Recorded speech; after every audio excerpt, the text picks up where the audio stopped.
know there ain't no stopping us. Fly without boarding pass. Couldn't catch me, I be moving fast. Call me a shooting star. Let 'em know who you are. Flying up in a bar. Wish on a star. Time to show 'em who's in charge. Call me a shooting star.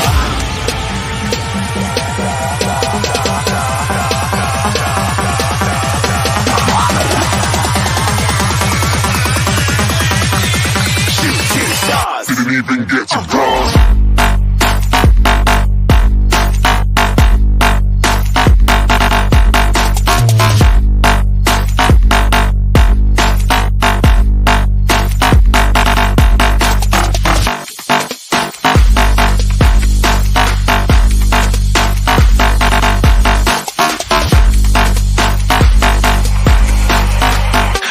I'm moving too far. Get it done.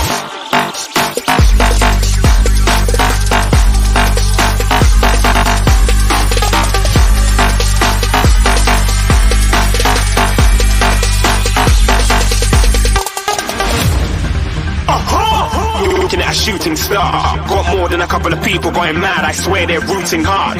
Tell them I be big in the game like she went and got them breast implants. I said I'm moving too fast. Didn't even get a glance. I'm ready to eat up track like I'm seated in a restaurant. If you had swag like mine, you know it's best to flaunt. We aren't hating because you aren't. Shining like it's neon. Rock like Kings of Leon. Shooting stars across the galaxy. I stand out, so don't be mad at me. Infiltrate, I'm with my strategy. When I turn up, then I just have to leave. Shooting stars across the galaxy. I stand out, so don't be mad at me. Infiltrate, I'm with my strategy. When I turn up, then I just have to leave. Yeah, shoot, yeah, shoot, yeah, shooting, yeah, shooting, shot.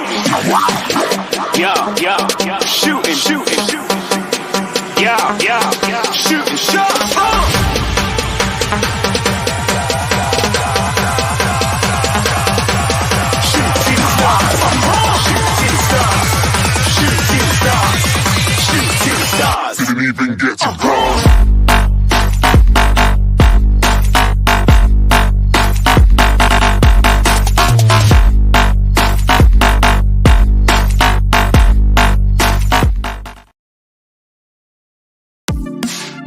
The first game we look for, Robbie. Tottenham away. When we got Tottenham away?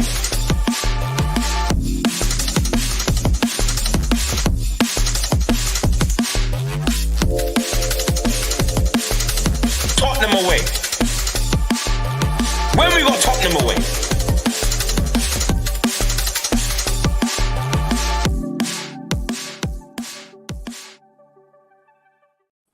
Big up everyone, welcome to Tottenham Away, the best place to be in town if you're a Spurs fan. What can I say? We absolutely destroyed Aston Villa. Who predicted that? I don't know if anyone did. Top second half performance from Spurs. Excellent. We will discuss it. We'll get into it. Some bits are still a bit controversial. Not everyone's 100% satisfied, but I think most of us are pretty happy with today. We will get into it. Before I begin, I just want to give a massive shout out to all the Spurs mums out there. Happy Mother's Day to all of you. God bless each and every one of you out there. And a special mention to another group of ladies, the Spurs ladies, who today 1-1 with Man City. And then on penalties, they've knocked them out. Spurs ladies into the semi-final of the FA Cup for the ladies. Big up. Let's see if they can get to that final. First time ever, by the way, right? Imagine if the ladies win a trophy before the men. that would be a bit hilarious. Listen, we'll take it. Let's big up everyone. Let's say hello to everyone. Michael, how you doing, my man? You good? Big up, man. Big up. I had my mate Stag do yesterday. I finished drinking at like 8 a.m. today. My voice is gone. I was hangover for like 8 hours after I woke up. I kid you not. First half, I was half dead. lying on the sofa. But thankfully, I didn't miss anything because the first half was really shit. And I started getting better as soon as Tottenham got better. So, there is a link there, right? Yeah, we'll talk about the game. I'm good. Well, there you have it. Michael is now officially better. Dan, how you doing, brother? I'm okay, mate. Same stuff, different day, except actually seeing Tottenham play good for 45 minutes, like seriously good. And yeah, all good, mate. Hope everyone else is fine. Big up. Elias in the building. I do have to confess, it was Elias that told me about the Spurs ladies. So I do have to big him up for that. So Elias, thanks for letting me know. Yeah, actually, I watched that ladies game as well, and that actually it was kind of exciting as well because we were drilling the whole game, and then in the extra time, actually, Beth England, who's our captain, she scored the goal for us, and then the bands. It was kind of exciting actually, the entire game to watch. So yeah, big up the ladies actually, and they have been playing really well this season as well. First season under the new manager, so yeah, it's been good, and yeah, I'm very happy actually after 2 wins for in 2 games for Spurs. Yeah, absolutely. Charlie, my man, how you doing? You all right, bro? Yeah, all good. Good to be back on another show. Yeah, a lot to talk about today. Big up to the panel, big up to everyone in the chat, and yeah, looking forward to getting into it. Let's do it. Adrian, I know you're a happy bunny, and rightly so. Yeah, we keep messaging each other. Yeah. No, it's all good. I had 4-0 at 66-1, so I'm okay. So looking forward. No, you didn't. Yes, I did. You had a bet 66-1, 4-0. Yeah, but what I do is I have like 4 to 5 silly pound bets. So I had 2-0, 3-0, 3-1, 3-0, 4-0, and 4-0 was 66-1. So I win 66 quid. Bought 2 bottles of wine, which I'm so like, I'm not a gambler. I don't know what wine you drink. I don't bet 5s and 10s and all that shit, what I mean? So, or more. So no, well played, mate. Like see the panel, well See you guys. I know most of you. Yeah. Hass, any bets? I got a few lot in the chat for being here. Pick up the chat. We'll get to the chat in a second. Hass, any bets for you today? You're not really a betting man, are you? I'm not a betting man. Yeah, unlike Adrian, I put 20 quid on 4-0. So no, I didn't. I didn't do anything. In fact, guys, I was working today, so I had to. How's he saving up for a pair of trainers? Damn right I am. I'm always saving for trainers, mate. That's all I save up for. No, it's good to be back on the show. What's that? Cost of them these days, yeah. The ones I see were nearly 200 quid, the ones I wanted. I thought I ain't paying that. No, you don't want those ones, mate. Trust me. Yeah, no, it's good to be back on Tottenham Away. I haven't been on for a while, as you know, still. I've been really busy with work and stuff. So it's good to be back, and it's good to be amongst you guys, the panel as well. And a big shout out to the chat as always as well. Yeah, let's quickly big up the chat. I'm gonna super fast go through this, otherwise we're gonna be here all night. We've got 200 people in the building, so this is gonna be a big show. Smash like, subscribe, not just to my channel, but to Dan E, the Hotspur Hood, to Adrian Strokers, Facebook. Spurs Guy has Tottenham Till I Die, and also has Southview Coys. Oh no, it's not. Called the Spurs Kings. You need to update the name. Spurs Kings. Spurs Kings TV, yeah. The Spurs Kings says. He needs they are royalty now. They are royalty now. I come on the channel still and you start sabotaging me. Nice.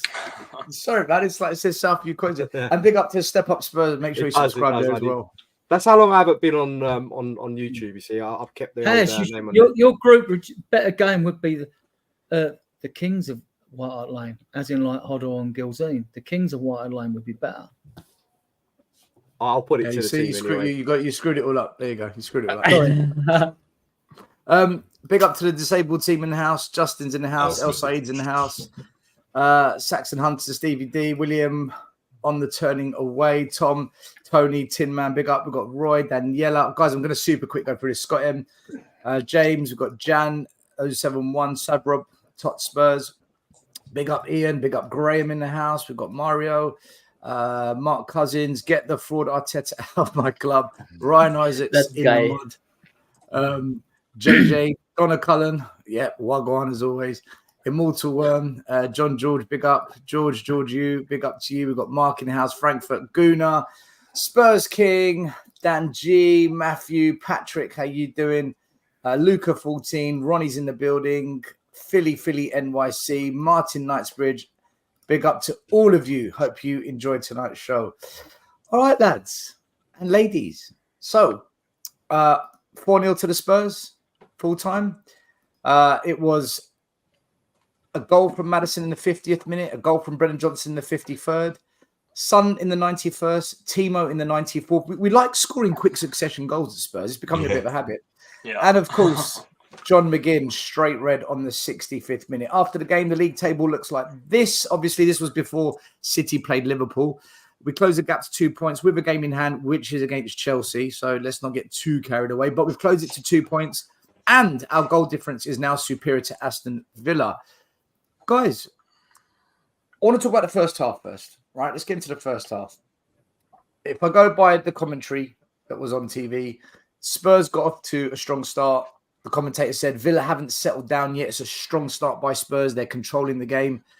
And then this stat popped up where goals scored from minute 16 to minute 30. Aston Villa are the second highest in Premier League history and the highest this season. So you're thinking, right, we've had a strong start. Now Villa's going to take over. And they had this kind of 10-minute patch where they got a couple of set pieces, which we did okay on. But then it just became a bit of a nothing game for the last 20 minutes. There was a bit of aggro. Maddison squaring up to Douglas Luiz. There's a bit of argy-bargy, they called it. And at half-time, the stats were as such. 0 shots on target for both teams. XG in the mud. Touches in the opposing box, we slightly edged it. Possession, Spurs dominated. Final third passes, I mean, again, we dominated, but didn't really do anything with it. So other than a bit of argy-bargy, a bit of Tottenham, a bit of Villa, Michael, you go first. That first half, was it just like every other first half we've seen Tottenham the last kind of 10 games or something? Yeah, it's kind of like talking about the same thing again, right? But I don't know. When we get into those first halves, it just looks like we need a bollocking from the gaffer during the halftime, right? It's I don't know what's going on, honestly. Like, we control the possession, we pass it around, we do the VOC thing that I'm always saying, right? Just going from the left back, center back, right back, and all that jazz, right? And it was it kind of was like every single other first half that we played in recent times, especially, right? And honestly, after that first half, I was really discouraged with this performance, and I thought this will end up in a Villa win, because their set pieces were looking, as you said, we dealt with them, but I just don't trust our team to not shit themselves during one of those set pieces. Even though we had a really good record at set pieces until game week 19 or something, right? But ever since then, we started conceding. So my thoughts at halftime were, I want to die because I was hungover. That was the first half, right? The first thought, and the second thought was that I think that we will lose this game by a set piece. And I thought that if you don't fix up, then I don't see us breaking Villa down, right? So yeah, that's basically first half, right? Because I bet you don't want me talking about the second half yet, right? But we'll do the first half, because the second half I'm going to break it down by every event that happened. Dan, I don't know about you, but I felt that our press was really good high up the pitch, and we forced Villa to go long. But I also felt that Villa's pressing in the midfield was good, and it forced us to turn over the ball quite a lot as well. What did you make of the first half? Was it just a game of chess and a bit of an arm wrestle, a bit of tug of war? I think the first half, personally, I think Villa had the better chances. And there was two chances I can definitely think of where Romario got totally cooked. And if it wasn't for the speed of Van der Ven, we could have been 2 down if it would have gone further from there. And that first challenge he made with the first one that came over was world-class challenge. If it weren't for Van der Ven's speed, that first half could have gone very wrong for us. I don't think we looked no threat up front at all. And it was just another bang average, what you'd almost call normal, Spurs first half, like against Palace and quite a few other teams we've played, where we didn't look like we was coming or going. And this thing about possession that a lot of people keep talking about, for me, it's neither here nor there. Because we've had games where we're like 83% possession in the first half and that. And most of the time, it's just playing into how they want us to play. But where Villa press forward as well. Now, first half, neither here nor there. And I must admit, I thought second half, they might get the better of us. Yeah. I agree. Adrian, a lot of people question... Well, Adrian, I'm going to ask you something specifically. A lot of fans question Ange's game management and his tactics. He's come under a lot of criticism recently. Today, Unai Emery went to a back five. Did that backfire on him? It did, and then I think he has a habit of tweaking and changing things, Unai Emery, doesn't he? And it's not. So you can say someone got the tactics wrong when it goes wrong for the game. The tactics may have been right, the right tactics to play against us, but their players didn't impose them tactics on us. So you can say his tactics were wrong in hindsight, or you can say, well, he had the right tactics to, which he thought, and he's not a mug, is he, that would work against us, but they didn't. So, I mean, like, he just came unstuck, and the 2 quick-fire second-half goals killed it before McGinn was sent off. But in the first half,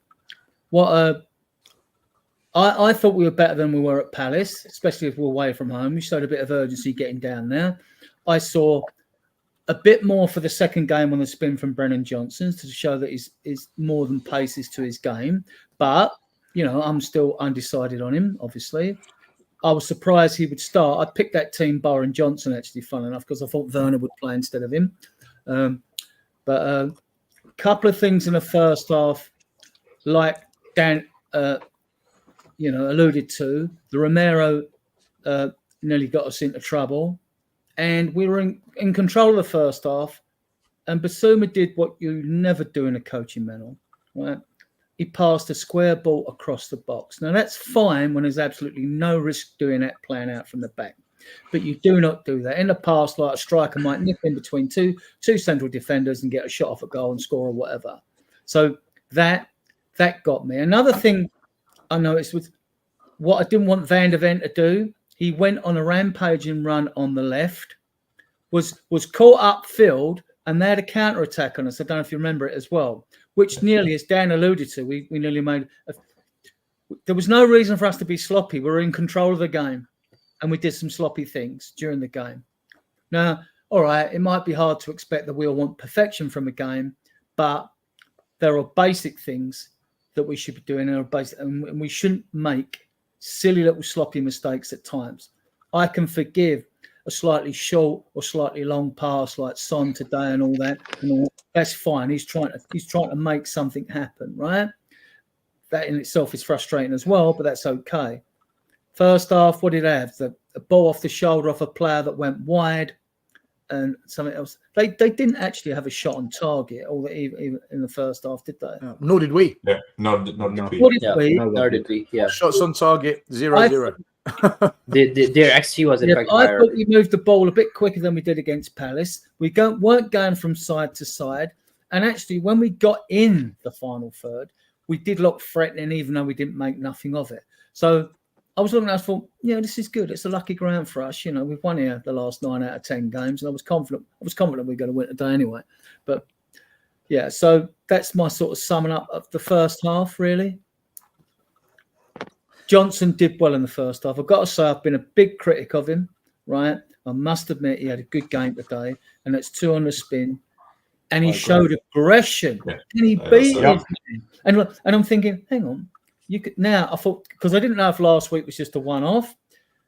Now I'm seeing what we don't see, what Ange sees of him in training, because all the vibes are that he's got such superb technique that Ange loves him in the training, because we're all thinking like, how comes he's picking him from every game, and all this. So and we want him to prove us wrong, don't we? We do, you know. We'll come on the second half later, but Werner, all right, he scored 2 goals, but you know, I expect. Let me move it on. Because we're kind of drifting into the second half. Yeah. Now, I slightly disagree with the Johnson stuff you said, by the way. But Okay, we will get onto it. We will get onto Fair it. enough. We're like, listen, opinions are great. Everyone's got to have one. Charlie, in fact, Charlie, Elias, Haas, is there anything you want to add to the first half? Otherwise, I'll move it on to the second half. Because is there anything in the first half you feel needs to be covered that the other lads haven't mentioned already?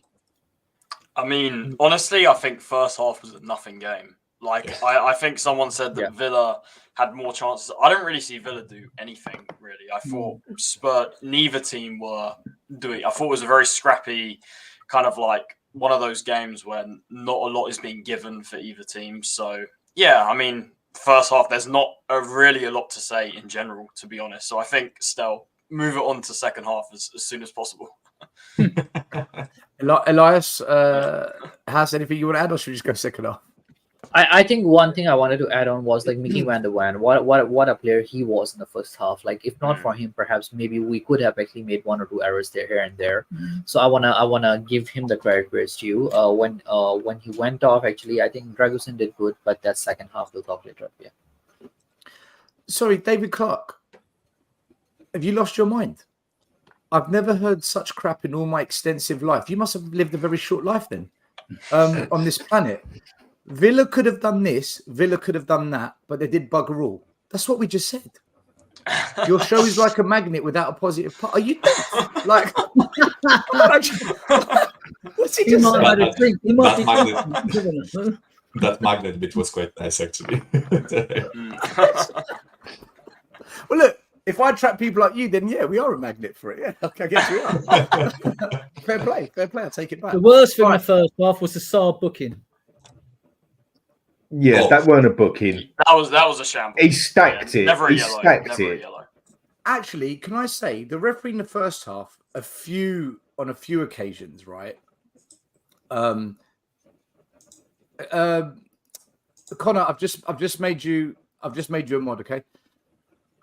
There was one moment where Basuma put in a really good tackle, and the referee gave a free kick against Basuma where he just picked his foot around it. He kind of hooked the ball off of him. I felt the referee first half. He was in a good position if we won that ball. Yeah. There were some atrocious decisions. Still, where was the yellow card for Douglas Luiz? I think you have the screenshot. Yeah. Where was the yellow card for that? Because he just pushes him. Like... I thought the referee first half was he wasn't having the best of games, more in Villa's favour than ours. But shocking. Charlie, let me come to you. So look, second half starts. We're thinking, right. A lot of us, me included, I always say as it is. I thought the way this game's going, it just stinks of a 1-0 Villa win. After me predicting 3-2 end to end, a tennis match, anyone's going to win it. That's what I predicted, but I don't know who. 5 minutes into the second half, disaster. Mickey Van der Ven goes down. On the 48th minute, he's injured. Dragusin was warming up at half time, which says to me that he had a knock from the first half. They've checked him out at half time. They've said, go out, see how you feel, and then we'll assess it. And within 5 minutes, he's gone down. So, Charlie, what did you make of the Van der Ven injury? Have you heard anything about whether it's serious, minor, or we don't know yet? And what did you make of Dragusin coming on in replacement for Van der Ven? So, in terms of the injury, I think Ange said that it's not that serious. Apparently, they were saying that they were going to take him off at half time or something, but they decided to give it a few minutes. And yeah, but apparently it's not bad. Hopefully he'll be back for the Fulham game. But yeah, I mean, the good thing is, first of all, Dragusin coming on is much better than what we had to deal with earlier in the season. Before January, it would have been Chicken Royale or Davies coming on, and it would have been a disaster. But Dragusin is a very adequate replacement to fill in. And to be honest, I think he wasn't perfect. I thought he's a bit shaky on the ball. He didn't offer as much as Van der Ven, because I thought Van der Ven up there with Saar was up there for man of the match for me, top best players on the pitch. But Dragusin, he done okay. Bit shaky, but I said this on Connor's show earlier. I think he's a good player. I've seen him at Genoa. very young player. I think he has a lot of potential in him, but yeah, a bit shaky to be honest. But I think that with more game time, I think we'll see him improve. But yeah, I mean, when that happened, I think we were all thinking the worst. You know, like, is this going to disrupt our whole rhythm? Is this going to disrupt the whole performance? And it didn't. I mean, not long after we get some quick fire goals, which I'm sure we'll come to soon. But yeah, I mean, hopefully not too serious, but we'll see. But yeah, Dragusin, he done all right, but I think he can get better. Elias, he was not shaky. He came on and he took the ball and took it round his player and still managed to pass it quite nicely up the wing. I didn't see one point where he didn't just basically walk into that team quite happily. I don't know about the shaky. Yeah, I thought he'd done brilliant. Yeah, I want to echo this thought. I thought considering he played 8 minutes for us so far, right? If I'm not mistaken. And that he was just thrown without a warning, basically, right? Maybe they warned him during the break that Van de Ven is not feeling okay. Maybe he will play, right? But still, I didn't really see him make a mistake. Of course, you have to caveat it with saying that pretty much as soon as he came on, we scored the goal, so 2 goals. So it really calmed the game down. Right, it's not like we were under constant pressure. Also, someone in the comments made a point that Villa looked leggy because they played in Europe. I also have to echo that, right? Yeah. So yeah, I completely agree with Dan. I think Dragusin was really not standing out, and that's good. No, I think he was a little. I think he's a good player. I've seen him at Genoa. I think he's going to be. Yeah, I do too. Right? I just want to make that clear after what. I thought he got a poor yellow card as well because he was moving away from the free kick and just put his foot there. So he's showing great. I tell you what, he shows. I've watched this kid, right? He shows great intelligent awareness, and he weren't nervy on the ball like when you get a centre back and they're at the back and you got a back 4 and it's an 8-yard pass, simple pass there or a 5-yard pass there. He can ping a ball forward. He can ping a diagonal ball like Alderweireld. Watch this kid when you get to see him. I tell you, he can do that. Dragusin I think. Elias, let me ask Elias. I watched him play. I want to ask Elias a question because, Elias, you're a lunatic that thinks Eric Dyer is amazing, right? Yeah. And he's doing well at Bayern, guys. Seriously, you don't Leverkusen won again today. Don't care. He can fuck Elias, off. Eric Dyer. Right?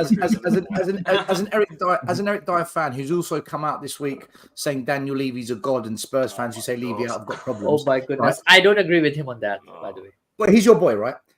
Do you not see today in Dragusin an upgrade on Eric Dyer? Because that would have been the alternative. Of course, we have finally replaced Eric Dyer. I'm gonna say that the prime Eric Dyer. No, I'm just kidding. Look, give Dragusin a couple of games and let him settle in a bit more in the Premiership. Yeah. I'm sorry, that's what I'm saying. In the middle, Charlie. I agree with that. I see him play for Genoa. I follow Serie A very much. Yeah, and the last game I watched him play was against Inter Milan, where Inter Milan have only lost 1 game all season. They're, I think, if I remember, 18 points clear now.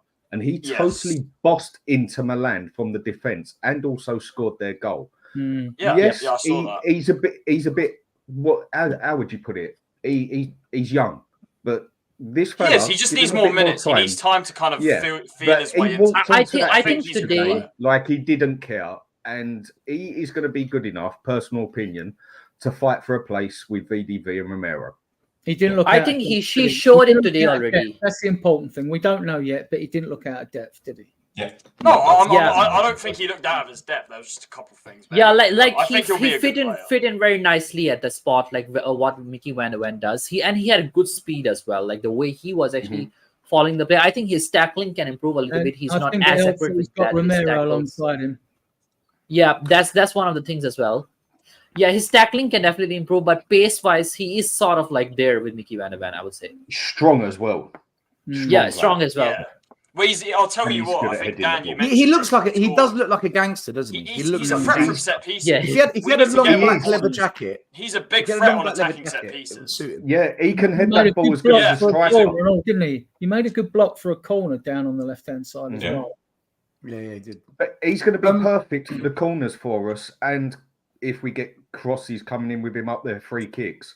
Because, like I said, that was what he did against Inter. And he jumps against half the team there. And Inter have a very solid defence.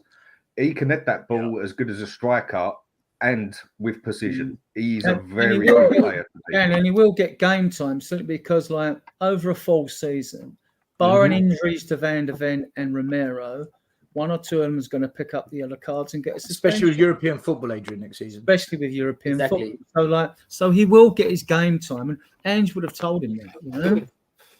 I want to bring Hass in. Hass. So we brought on Dragusin. He's now centre back for the rest of the game, and on the 50th minute, boom, the first shot on target. Spurs break the deadlock. What a cross by Sarr. The visitors break in behind the Villa defence as Kulusevski plays in Sarr down the right.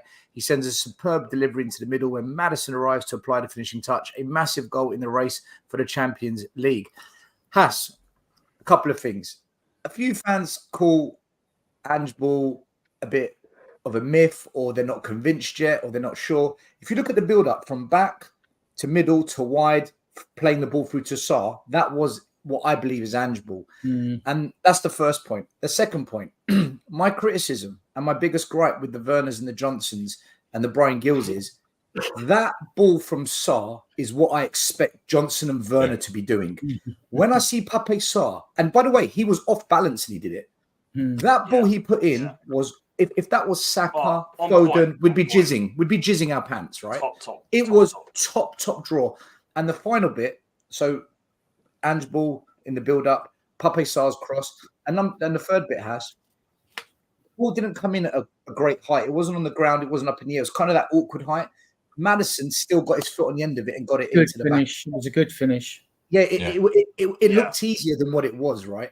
What did you make of that goal, Has? Because for me, like, and when it went in, I was like, great goal, Tottenham. I actually said great goal, Tottenham, because I thought it was just a really brilliant bit of football from us. What did you make of it all, Has? Yeah, first of all, I thought Sarr was great through the whole game. If I'll be honest with you, I think he's very promising, and I think he's the one that he was a catalyst for me. But I thought the goal was great because the build up to the goal from start to finish was just great, and for me, it sort of come out of nowhere, to be honest, because I don't expect Sarr to pop up on the right, but that's what he does, right? He gets into opposition half sometimes. He likes to maraud forward, but his movement off the ball, like for me through the game, to running behind opposition was really good. And for Maddison to get through to the ball as well, you can see he's nimble. He showed athleticism to get there ahead of the defender. So for me, it was a great goal, and I think it's a sign of hopefully things to come when we get the right players in, or the sort of players that Ange can work with. But I just think, when you say, is Ange's system working, this, that, and the other, I think any manager who comes in who wants to implement a system, a formation, or whatever it is, then you need the right tools, don't you? So it's a case of Ange having the right tools. Obviously, are we there yet? No, we're not. But I just thought it was brilliant from start to finish. And like I said, I don't think even like Bissouma or Benton could do what Sarr does in terms of getting forward into those positions, if you know what I mean. That's just my observation, though. But he showed it with Brighton as well last month, and he was making those runs in behind, receiving the pass and everything else. And he finished one after his first attempt. I think he had an attempt before that. So yeah, for me, it was great. It was great to see that other players can come in. I do want to see that from the likes of Johnson, Kulusevski. I want to see that those sorts of crosses coming in danger area. For me, Maddison's not going to be in those positions all the time. We need a solid number 9 that's going to find himself in that sort of area on the end of those crosses. It's not always going to happen, but I think it was good. Still, I think it was good, but the key word we're looking for here is consistency. Can we do that every game? You know, Aston Villa today changed their formation, I believe, first time this season to a 3-5-2. Isn't that a sign, though, that teams are worried about us? Because I've said all along, and I've argued this, if no one believes me, come on the North London show on every Thursday. Stefan and I go at it. And I keep saying to Stefan, any team that gives Spurs space in behind, we are going to cause damage. We will hurt you. If you sit deep and you shut shop, you've got us. We don't know what to do. Yep. And I felt if you look at that goal, the space opened up. But this is why, like, I done a preview show for someone last week or a few days ago, and I was saying, like, you know, if Villa line up how they usually line up, you know, with a system that they play, we need to be careful because they can really hurt us. They've put teams to the sword. I believe they beat Manchester City as well. But I don't know about you guys, but the change of formation sort of come out of the blue, and for me, that tells me two things. You know, one, you know, they're in this sort of position now where they're on a home run. You know, that Champions League spot is close, and it's almost like they didn't want to lose the game, but just to stay in it and sort of catch us on a counter. And it didn't quite work out for them. Another thing is, I think having the European games midweek as well might have contributed as well towards a bit of a lackadaisical performance, especially in the first half. But yeah, those two things I think contributed towards their demise today, and we punished them for it in the second half. You know, we probably went in at halftime, and Ange probably said, "Look, these guys are down and out. Let's get out there, let's get in their faces, and let's get the job done." You know, last week against Crystal Palace, I thought the game was shocking, absolutely shocking. You know, Crystal Palace put out a low block. We didn't know what to do, but you know, I hope we got there. But yeah, it's 3 points in the bag. It's a game that we needed to win, and it keeps us in contention now because we've got another game in hand. Well, what we do with that game in hand, anyone's guess. I agree, Hez, especially like with Sarr and his energy, but he's not the only one because the two fullback, Porro and you doggy as well. I mean, in those three, you got three tanks. I mean, Sarr even popped up on the left when he scored the goal against Man United. He's got so much box-to-box energy. His ceiling is up there. So he's dynamic, and so is actually Porro's. And I've not always been Porro's best fan. Okay, who's sorry, I was just going to say, anyone can answer. Who is as dynamic as Sarr at the moment in that midfield in terms of getting around the pitch? But everyone sucks at Spurs, so of course it's going to be him. The only one is just when he was on point. The only one who was dynamic because he's the quickest out of Maddison and Basuma is Bentancur. But Bentancur is not. I agree, but when he's match fit, now no one has. I think as well has not a midfielder, but I think Udogie today was fantastic. He was more I think the other one on the other side, Porro. I think Porro was fantastic. All season has been top draw, and I think he's up there for player of the season. Charlie, can I ask you all a question, right? Whilst we're on this, right? Because you've kind of hit something I was going to bring up later on.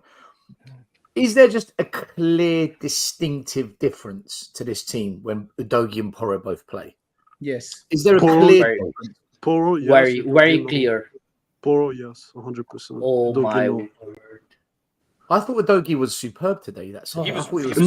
Honestly, no. Let's be fair. I know you guys rate the guy, but how many times this guy didn't want to release the ball, and even Son lost his mind.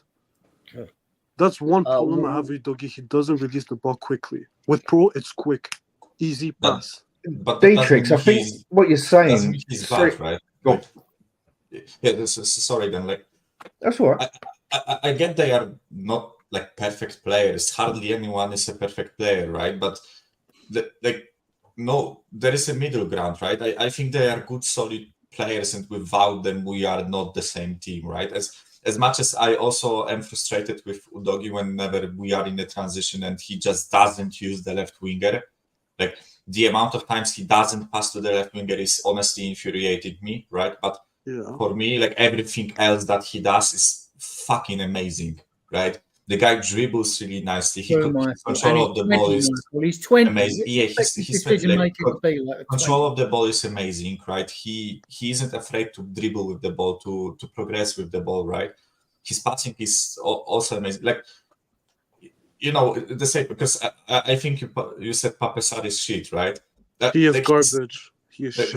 So shit, we have but way he's- worse he's players. not than what- Sarr. 1 minute, Yeah, 1 minute. Oh Guys, my. one second, right? Yeah. Dietrich, I've got to stop you from doing this now, right? Okay. I let everyone on this show and everyone have their view, right? And I'll never You're not stop. related to box office, are you? Right? Not go But from no. height This to is what I want to put to Dietrich. Simply saying he's shit, he's crap, he's over the top, dude. You need to back up the things you say. You Okay. have to justify. Okay. Otherwise, you're being like a kid who doesn't get their way. Is it okay? Is it technically Alright. gifted? No. Does he have the passing vision? No. Does he have the shooting? No. Other than engine, what does he have? He He can has the tackle, passing vision. What you talking No, about? no, he doesn't. He doesn't. He- Stop he- playing. Dietrich, Sorrow, what they have Dietrich, are the hold on. best Who, Dietrich, of any hold on pair 1 of- minute, pair of Adrian, right Adrian, hold on one defenders. second. Dietrich, you said he doesn't have technical ability. No, he doesn't. Who dribbled past two players with skill, which is technical ability, and won us the red card? It doesn't Thank you. matter. That was Analyze Sudoji. the It game, doesn't Dietrich. matter. That No, it player- doesn't matter. Analyze Like, the is it game. if you look at Bentancur, is he technically gifted? Yes. When you look at Bissouma, Yes. yes. When you look at Madison, is he technically gifted? Yes. When you look at Sarr, you're gonna say the same thing. When you say technically know gifted, what? what do you mean by technically I mean, gifted? elegance. I mean, can you carry the ball? Can you dribble pass? Can you beat the press? How many Spurs players are elegant?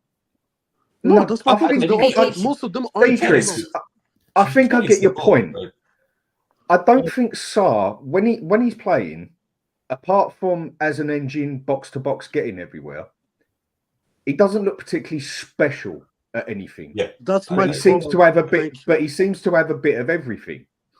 So you just saying he's shit in that? No, I'm not going to have that one with you. But That's I the bit I think I don't see get. the point you're getting at. He doesn't particularly look special at nothing, but he's got a bit of everything. And for me, that's what I want What my he box has, to box Dan, to do. what he has for a 20-year-old, right, which is fantastic, you know, which is a bit Patrick Vieira-esque, which is a big label stick on it. He's nowhere near Patrick Vieira. No. You never said that. Listen, What he That's has, not what he's saying. what he has for a 20-year-old is a calmness on the ball. He doesn't panic. He doesn't panic on the ball. Exactly. Right? And a lot of players, young players like that, oh, they'll get rid of it quick or they'll make an easy pass and all that.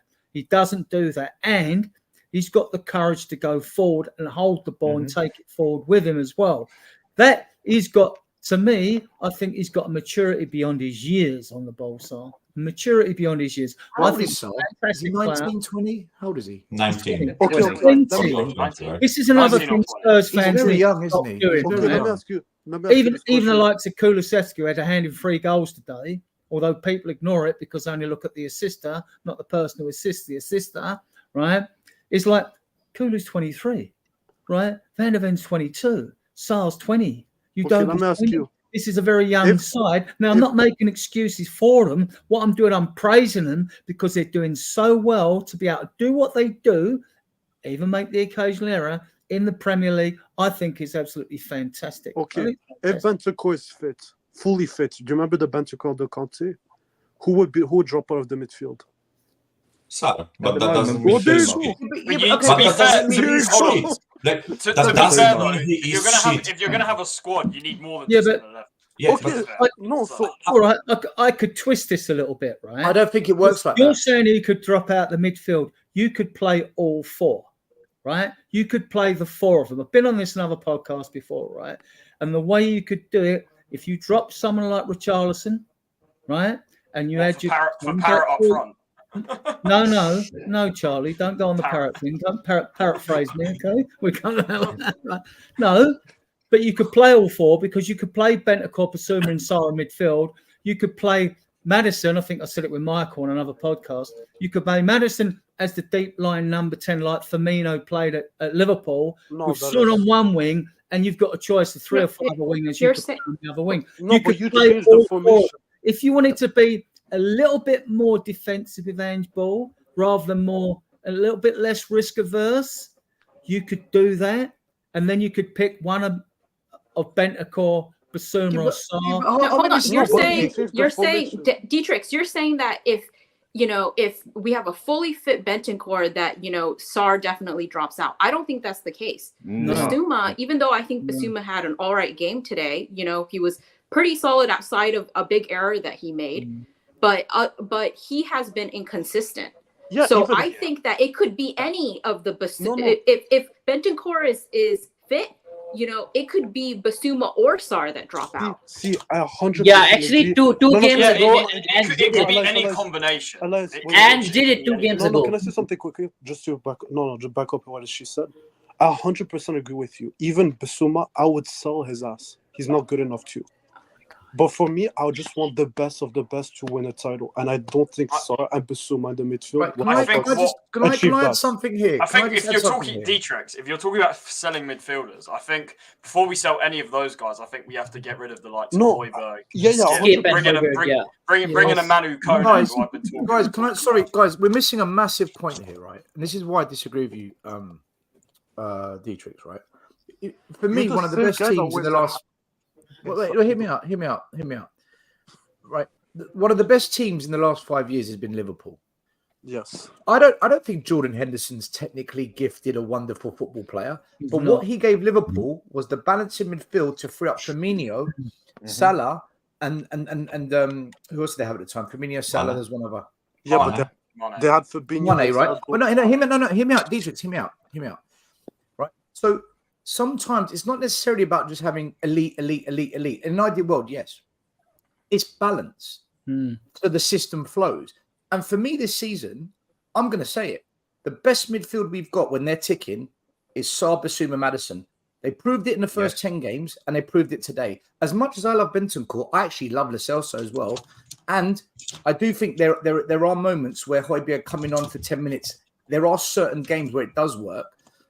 I have to say, Basuma, Sarr, and Maddison, in my opinion, best suits the way we play at the moment. Yeah. Yep. Okay, but does it suit going forward to win a title?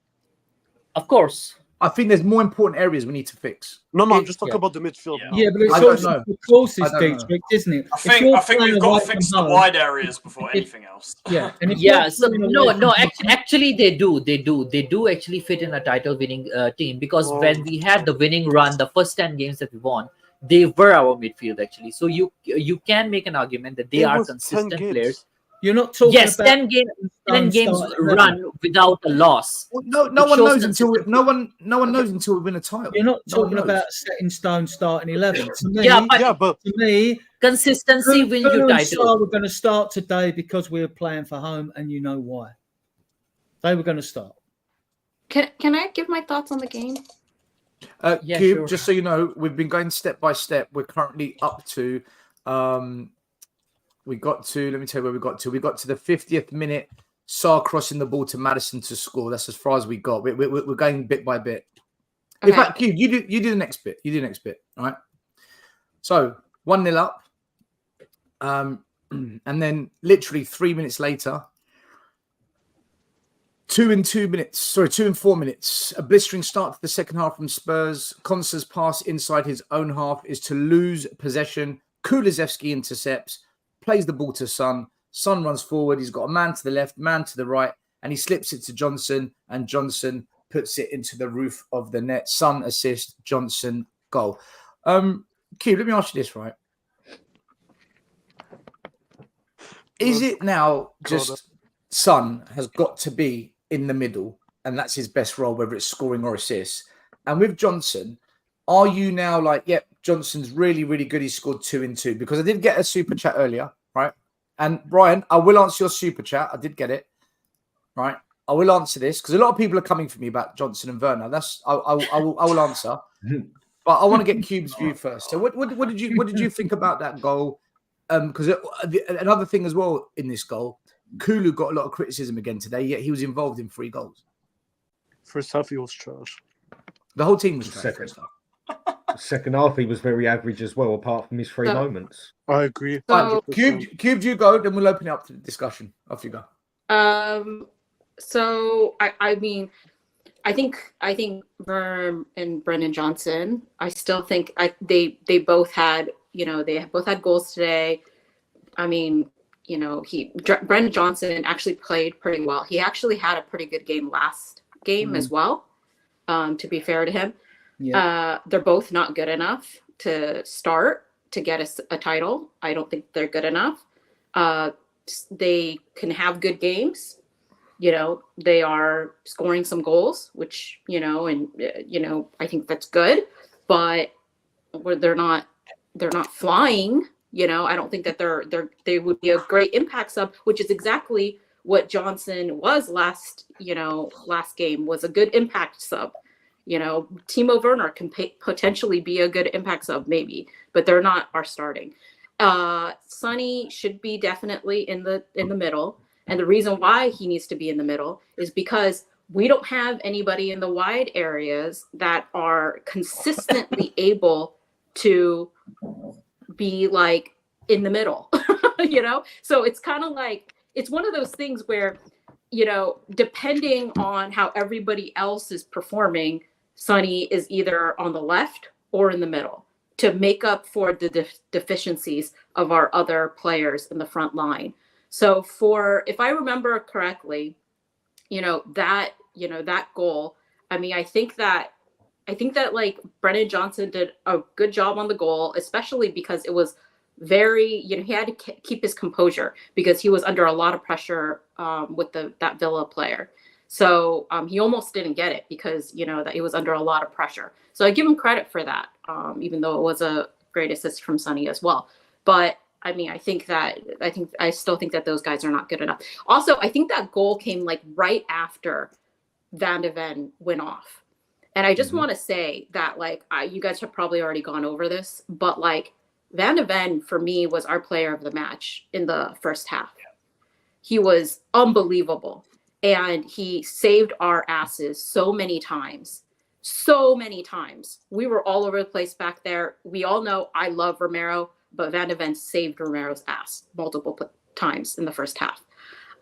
So when Van de Ven went off, I was really worried. I actually was like, messaging, people in WhatsApp and being like, you know what, I'm really worried now because I don't know if what's going to happen, because Villa did definitely look like scoring up until that point, right?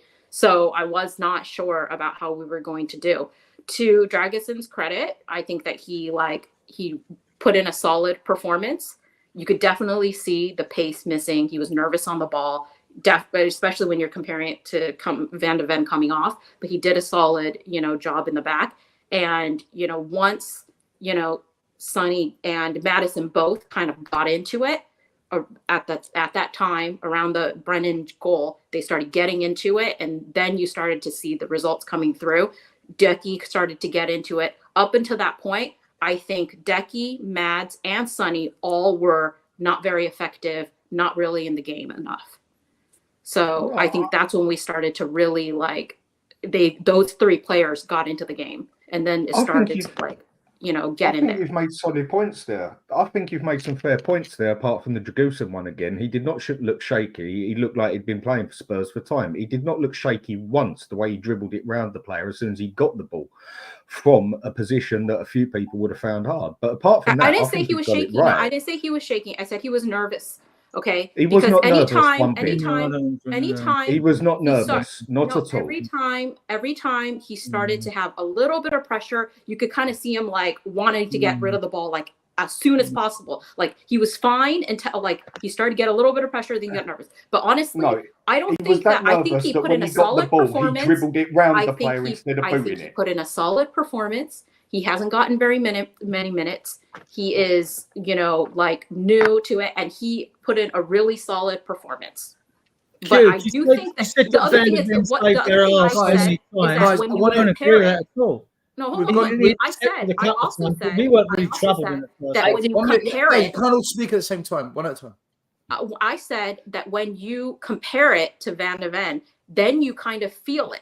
If Van de Ven wasn't being gangbusters and had just not just come off, you might have not felt that, or at least I felt it. I would have maybe not felt it with Dragusin. But when Van de Ven, who was amazing, came off, then you are making that comparison, or you're looking at the difference. Because did we miss him one bit? That's my point. Did we miss him? We didn't That- even miss that it. exactly You is didn't my even point. notice that Van der Ven was gone because Dragusin was that steady on the ball. I said he and was solid. He was that confident on the ball. Yeah, but Actually, he was not nervous. that part you said Cleve, Compared about to him Van de really, Ven, he was. yeah, at that part when you said that actually when he got the ball, he wanted to just release it very quickly. That's very usual actually. When a player just comes on, you won't see a player starting to dribble past immediately. A player needs it at the time to actually sort of like get the passes here and there and get the hold of the game to settle in. That's very common actually in a game, especially when he's coming on as a sub. That's why a game goes into a momentum. That's not nerves. That's just basically him settling into the game. I don't think that actually he was very shaky or anything. It's just him trying to settle in. That's very usual and common thing. And Look, once he you got guys in there, are you guys are just harping on this thing that I said about him. I said he was solid.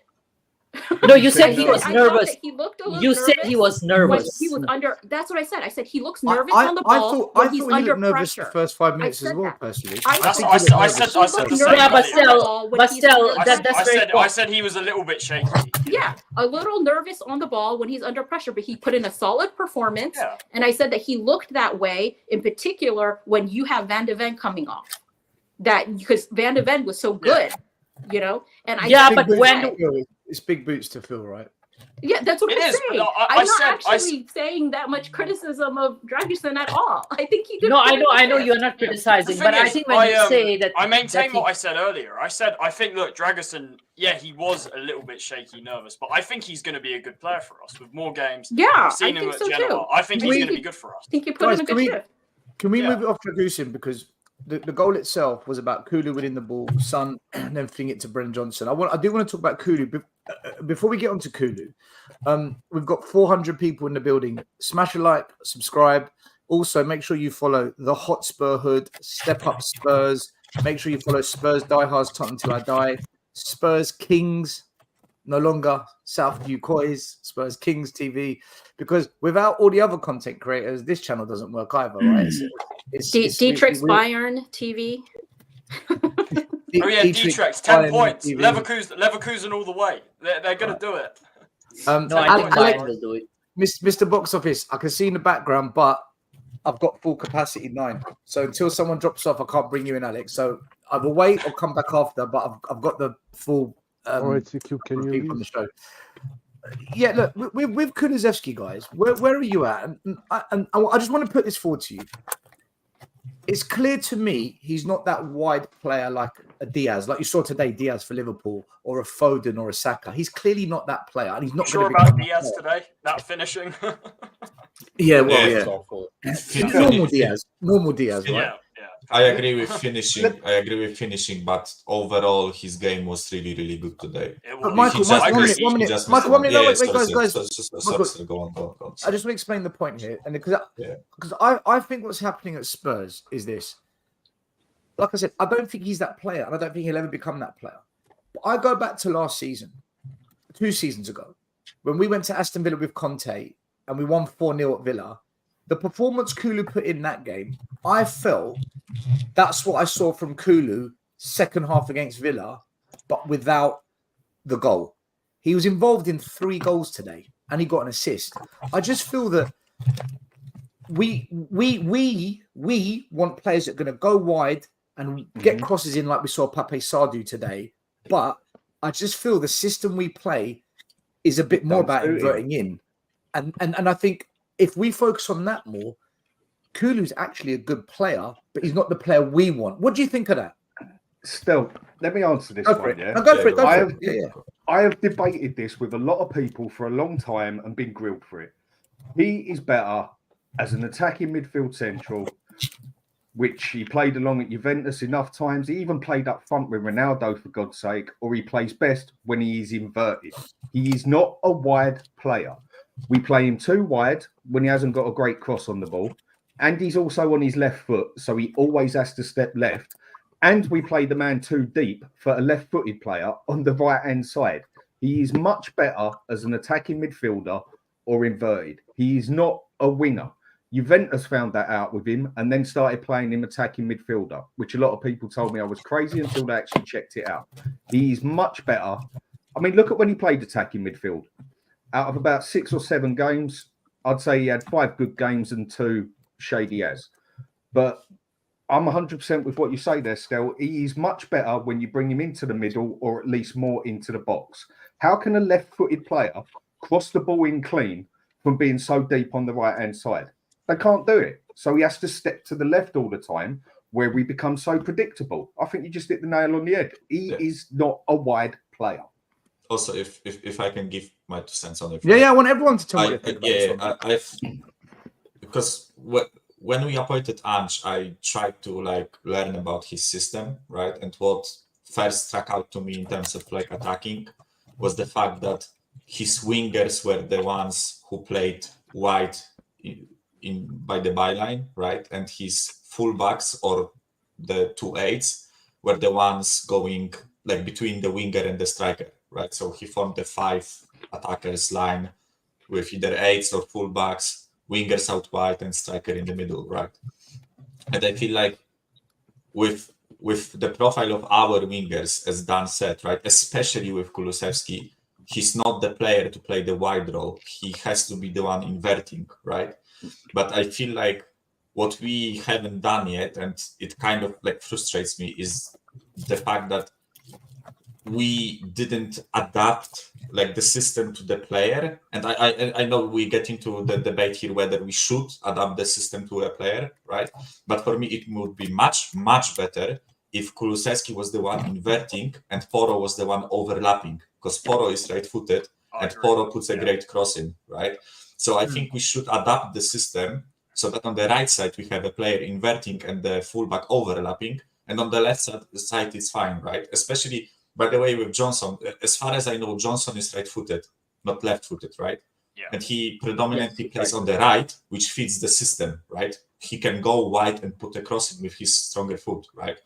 And that's my point. Also, like with Sonny on the left, we can do the swapping thing with inverting fullback, etc. because Sonny is so good on both feet.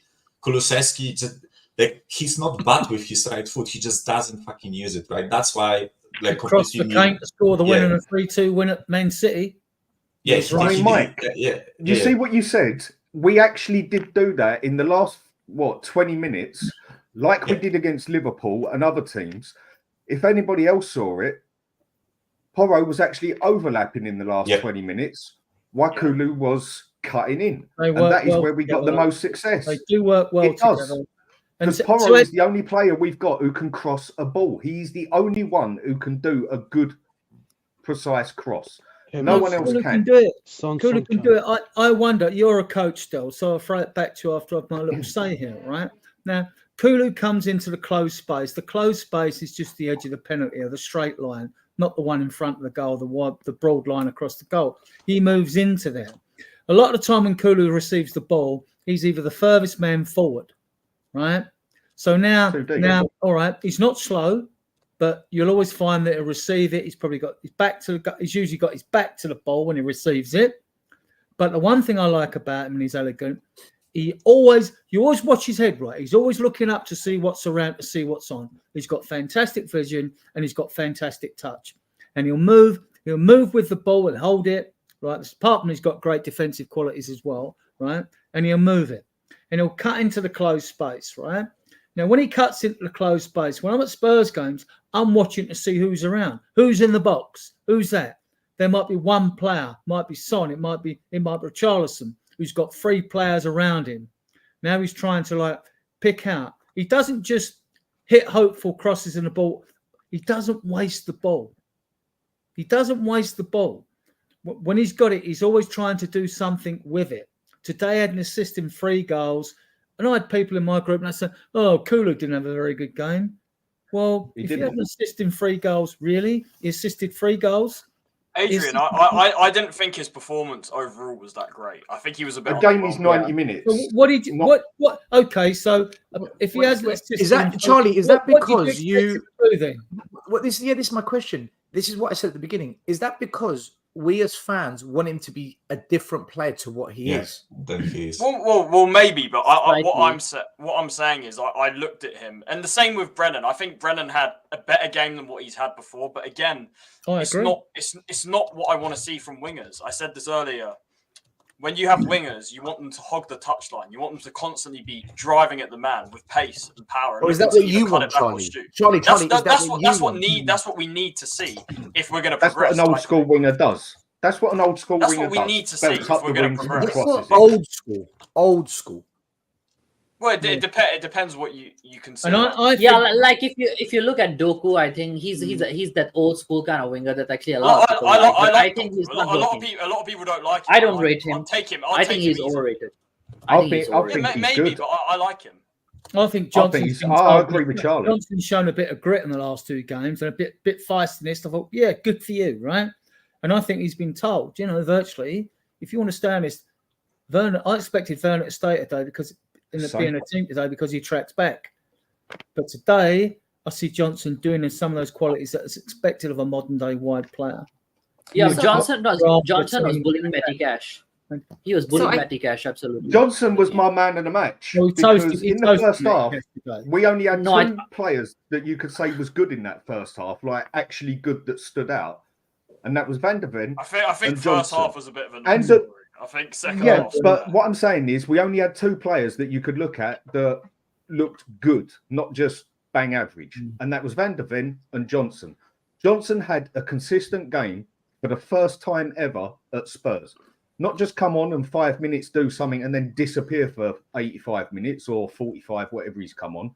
He had a solid game, more solid game overall for 90 minutes than Kulusevski, than Son, Basuma, Sarr, the rest of them. He was actually solid for 90 minutes. And I don't rate this player. For me, he was man of the match overall. If you want to go by 90 minutes and not just 3 moments. And what I liked as well, apart from maybe 1 or 2 occasions, I think when Maddison came back, which I don't like, was actually Basuma was actually coming back and picking the ball up from deep. Right, like and I thought, and that's why he looked better today, in my opinion. I thought Basuma looked better today, right? Actually, Maddison had a flat game. Look, the game is not about Maddison having a lot of ball and Maddison looking good and Maddison having a ball all the time, this, that, and the other. That's not. Maddison should be in the middle third and the final third, in my opinion. Not because he likes, to be able to go everywhere and have the ball all the time. No, I think. I think Maddison and Son were really both struggling to get into the game in the first half. I think that was definitely a struggle for both of them. And you could see when they can't get into the game, what the difference is in our team for both of them. And I think that, the challenge too is that you did see Sonny making some runs. And he was so frustrated because he was making runs sometimes and nobody would pass it to him. And then there were other times where, somebody else would make a run and nobody would pass it to them. And you just feel like the chemistry is not great, sometimes. So I've said it before, we haven't had our, starting 11 that was really firing at the beginning of the season, all fit, playing together very often. We finally did this game. This is the team that we had when we were at the top of the table, when we were flying. This is the team. It was the first time. What? After 10 games. And it's the same team that flopped after 10 games. No, how was this the same team that flopped after the 10 games? Okay. I'm still talking. Dietrich, you're doing it again. You're making these comments without backing it up. I'm still talking, okay? He's on a wind-up. This was the team that we had. And then that fell apart because of the Chelsea game. We started losing players out of this starting 11 team. So I think that, we should have, all these people saying that Villa was going to batter us. I thought, it was going to be a nervy game, but there's no reason that we should have, not won this game, given that we finally had our starting best starting 11. But I think today, right, and I want to go on to Ryan's super chat after this. I think today was a fantastic result for Spurs on the basis that this team has been really, really good this year. Aston Villa, Villa has been a bit of a fortress. They've been a team that has been well organised. They're a team where Ollie Watkins is having the season of his life. This is a team that is no joke. we benefited from them. I Being don't think any of the top teams from the top 6, other than Man United, have beaten them this year. Villa aren't as good as people say. No, They're just Newcastle. They beat Arsenal. Yeah, but Newcastle aren't top 6. Right? They're not top 6. Yeah. Man City haven't beaten them. They beat City. Spurs, they beat us at our ground. Liverpool, I don't think they beat. I think they drew with Liverpool, didn't they? No, they lost 3-0 to Liverpool. 3-0. They lost to Liverpool and United. So I don't think this team's a joke. We went there. Still, these guys are just dirty. But Charlie, they're composed. We went to a very difficult place today. We put up the fight back. We won the fight. And when the chances came, we buried them. I think today Spurs went to a very good team and put them to bed. I think today's a brilliant result for Spurs. And you know me, I'm the most critical person. Villa to me, they lack a bit of guile. I mean, they're good. They're a good side when McGinn and Douglas Luiz are on form. Forget McGinn. Just dirty player. No, he's a good player, though. Player, skillful with place, and you've got Watkins. Adrian, what we say when Van der Ven's on form, look at them and think when Sal's on form, when Son's on form. Yeah, you get. No, I think we've got better quality players. I think our defenders are better quality than they've got. Our defenders are better quality than they've got. Longley.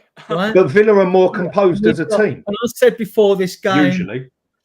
I was saying, Jose was saying in talking, but he was going on about and he was right actually, because Ange went with pace up front because he thought, obviously, I thought we all knew that Villa was suspect, is that the defenders aren't the quickest, right? And so he's gone with Johnson, which surprised me because I thought Werner would play because I thought he'd give you a bit more defensively. That's why I thought Kulu and Sarr would play because they would give us a bit more solidity as well, But Villa are a good side. Look, you're not a bad side if you're top 5 in the Premier League at this side. But they, I mean, although we're missing ingredients, they're sort of missing ingredients as well. You could see it today. I mean, I think they tired as well. Adrian. Go ahead. Oh, I was gonna say, because I know everybody's talking about how trash we were in the first half and stuff. I just want to say that, obviously no shots, no shots on target, no real threat on goal. And I don't think we were good in the first half, obviously, but I do think that we were, and we still have problems in the final third. It's been this thing where we have a lot of problems in the final third. It's patchy as our final third. Yeah, but I do think that we played, just the way we looked, we flowed a little bit better and we played a little bit better the first half of this game than we have in a while. Because I think we were better at this first half than we were last game first half, and then definitely against Wolves, So I think that maybe what, the players coming back all together, as long as Van de Ven is not injured, then we're sort of getting back into it, because I do think that there were some bright spots in the first half that I haven't really seen in the last few games. Yeah, I agree, because what we had in the first half, we had rhythm. We weren't disjointed and we didn't lack cohesion. So we looked okay. It wasn't brilliant. We didn't go and score goals, but we had rhythm. And then we had a little bit of quicker rhythm than we had against Palace. Because it weren't like we're at home, we're passing it left or right around the penalty area. That's all I say on that point. But I mean, what I will say as well is I agree with Stel partly. You said it was a great result today because I said it earlier that we actually beat someone convincingly. We went out there and put four past them. We actually had a convincing scoreline, which we haven't usually had this season. Well, you all predicted losses or draws. I predicted a 3-3. So I thought it would be a crazy game. But honestly, that's why I think it was a good result. For me, it was a good result because we actually beat them convincingly. We actually went out there.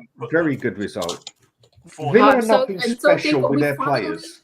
We finally scored of more than 2 goals and kept a clean sheet. We finally scored first time since December goals and kept a clean sheet. Finally, you guys. In 18 games, I think that is first. First time since December since Forest away 2-0. That's the first clean one sheet. point I want to make with Villa. Villa how do you put it in a team? Like sometimes you can say with a team, there's too many Chiefs, not enough Indians. Yeah. Villa, I think, is the opposite way round. Too many Indians, not enough Chiefs. But the thing is with Villa, they are a more composed team than Spurs, and they have been very composed all season. You can make a team of okay players look very good if they work well together with a system. And you can have a team with players 10 times better than them, but if they're not working to the system, they're not going to do as well. And Villa this season have been very composed, better than we have, more put together, worked better as a team. And in the second half, we scored them completely, especially after they got the player sent off. So today, I thought we were going to lose that if we played the way we did against Palace. And second half, we scored them. Well, we could have. I feel like this game could have gone in a very different direction, especially the way that things were going in the first half. I think that we really benefited from the fact that Villa were. You could tell they were tired. You could just tell, in particular in the second half. You could tell that they were tired. They've been playing a lot of games right now, so it really, even before the send off, I think that the momentum. Obviously, we were 2 goals up, but with the momentum was changing because of the fact that they were getting nervous. That's why McGinn went in on Udogie. The reason why he went in is because they were getting nervous, because they were tired, and the momentum was really getting in.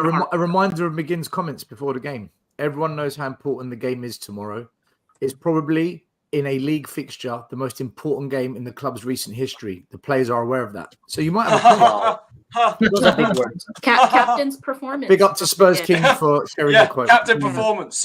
We've got McGinn, Super John McGinn, all the stupid Villa fans. Yeah, go home. Well,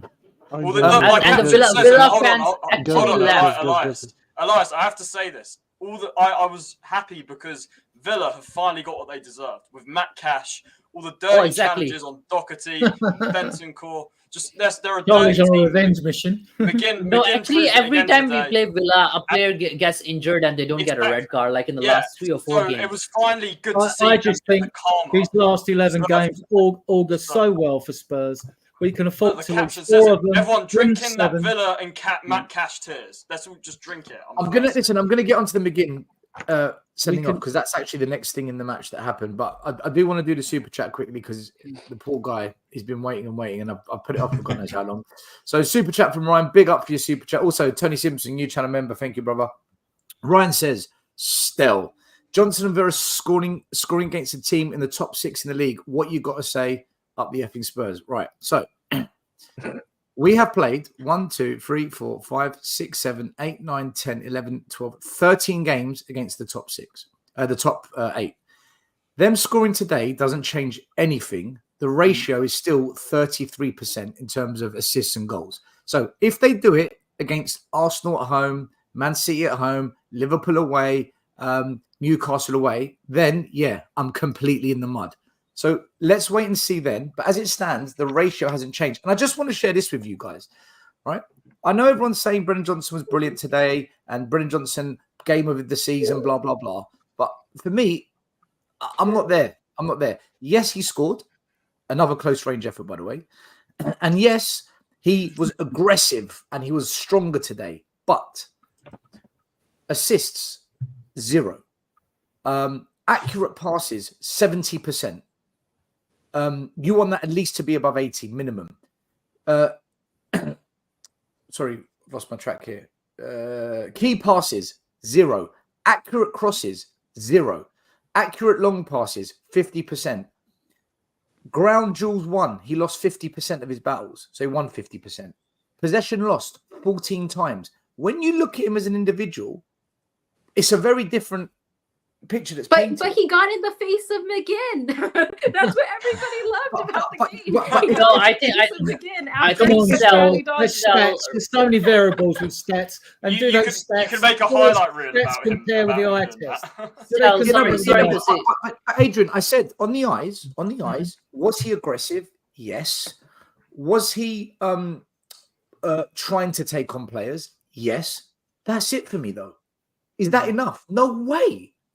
In my view, now if you Oh, guys think differently, Look, feel I've free. been a big critic of him. I've said it. I mean, like, I'm not. to I pay think that he had. money, I think he had 40 an okay billion for a game. player, 7 million add-ons. I expect them to be oven ready. I expect more for him. All right, he's goal-wise, he's doing all right. I think he's got 5. He has got assists. Decky's got 6 and loads of assists. So they do stats-wise. If you're looking at that way, he's doing okay for a new blood. He's doing okay. Like 11 goal involvements or something. Will he be a guaranteed start, 11 starter next season? I don't know. Let's wait. The jury's out. It's too early to judge him. Of course it is. You're right. You're right there. This was his first game that he played solid for 90 minutes. But it wasn't solid, Dan. He lost possession 14 times. He didn't have one accurate cross. He didn't have one assist. I get where you're coming he lost from. 50%. No, but that's not If you solid. ask me now, pin me down to is he good enough for our team? I would say no, right? But I've seen in the last 2 games. There's more to this game than just pace. That's what I've seen. I've seen improvement.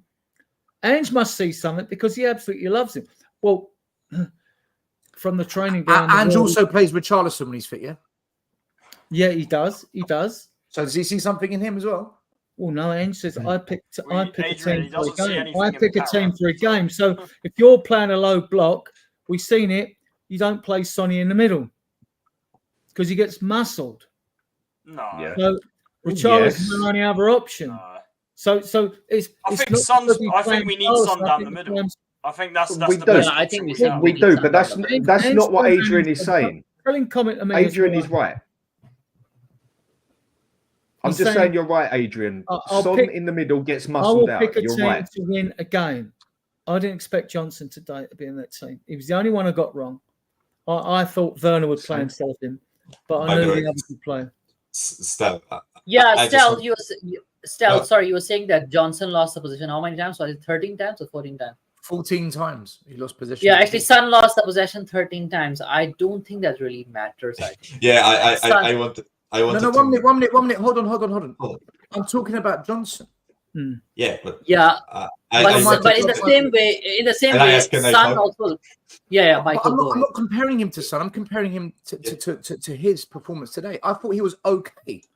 yeah. I So don't like, think he was. That's just my view. Go, Michael. Go for it. yeah. So like a bit of a devil's advocate, right? But well, I just looked at Kulusevski from today's game, right? 77% accuracy on passes, 1 cross out of 4 completed, 3 out of 11 ground duels, won 19 times, lost possession, right? But we seem to be like a bit more critical towards Johnson when and praising Kulusevski because like he was involved, but on the numbers side, strictly he was only involved in like 1 goal in terms of like assists. As, right? as, an, So as an we- attacking winger, what you wanting? What do you want him to do? What do you want him to do? What's his role? that depends, right? With Kulusevski, I think we No, established with Johnson. with Johnson, take players on, use his pace, shoot at the goal, score goals, right? That's I think. Right, he got a goal. He got a goal. Let's be honest. It was on a plate. It was either left or right. They're both scoring. Okay, but he got in the right position, so he got a goal. Other than that, what did he do? He didn't have one accurate cross into the box. He didn't have one accurate pass into the box, cross or pass on the ground. No assists. He pressed well. I just think he was very aggressive in his press. In terms of dribbling, he got it wrong half the time. I'll tell you what I want from Yeah, a wide player. Yeah, and I'll explain it, right? And I'll explain it. Since 1992 in the Premier League, the team that's won the league has scored 82 goals on average. In the last 10 seasons, one more time, Adrian. In the last every single stream. No. And I keep coming. In the last 10 seasons with Man City, it's taken 87 goals, right? Now, we get linked with players like Neto, Rafinha, and I like both those players, don't get me wrong. What I want for my wingers is what is regarded as a good strike rate from a wide player, which is 1 in 4, was when I was playing years ago, right? And like I want them to get me 9 league goals minimum without cup goals, right? Now, Werner can't get me 9 goals. I don't want him at the end of the season, but I'll judge him on 1 in 4 goals that he's played for the club. The same I would say for Kulu, who's got 6. Johnson's now got 5, right? I don't want us to go and listen. I don't give a shit. I mean, don't get me wrong. I'd love Gareth Bale type winner can blast down the wing, or a Neto, Who wouldn't? Rafinha can do that, right? But I want the end product. I don't just want assists. I want 9 goals from my wide players. Gareth Bale, hold on. Gareth Bale wins league titles, Yes. Champions Leagues, right? Gareth Bale, that's the level you need. Yes. Do I think Werner or Johnson or No. Brian Hill or even Kulu, should I say, are No. at that level where you win those No. big boy trophies? No, They but will he's never not. be. way. No way. You don't have to be at Gareth Bale's level to get 9 goals on a wide position. No. He's an exceptional No, but talent. he won the Champions League final with his bicycle kick. He won he 4. won the Copa del Rey won final 4. with his amazing dribble that beat Barcelona. Right? but still, That's what I want. Do Brennan Johnson and Timo we do all that? want Or that, Hill, but or I'm Solomon, talking or about- Kulusevski? No. Still, I'm talking None of them do that. minimum requirement from a wide player. I don't care how good he is in a video. But minimum how flashy he requirement how is to tricky he survive. how Minimum- skillful he Hold is. on, Adrian, He one plays, minute. he beats an amazing run. I this don't is- give a shit about that. I want 9 goals from you. Right. That's what I do. want. I 9 goals. I do give a shit because see what I'm hearing here is the biggest problem in this fan base, and I can't believe we're having this chat because we won 4-0 today. I'm actually happy, but this is the problem. This is the problem. Yeah. The level of standards at this club is down here.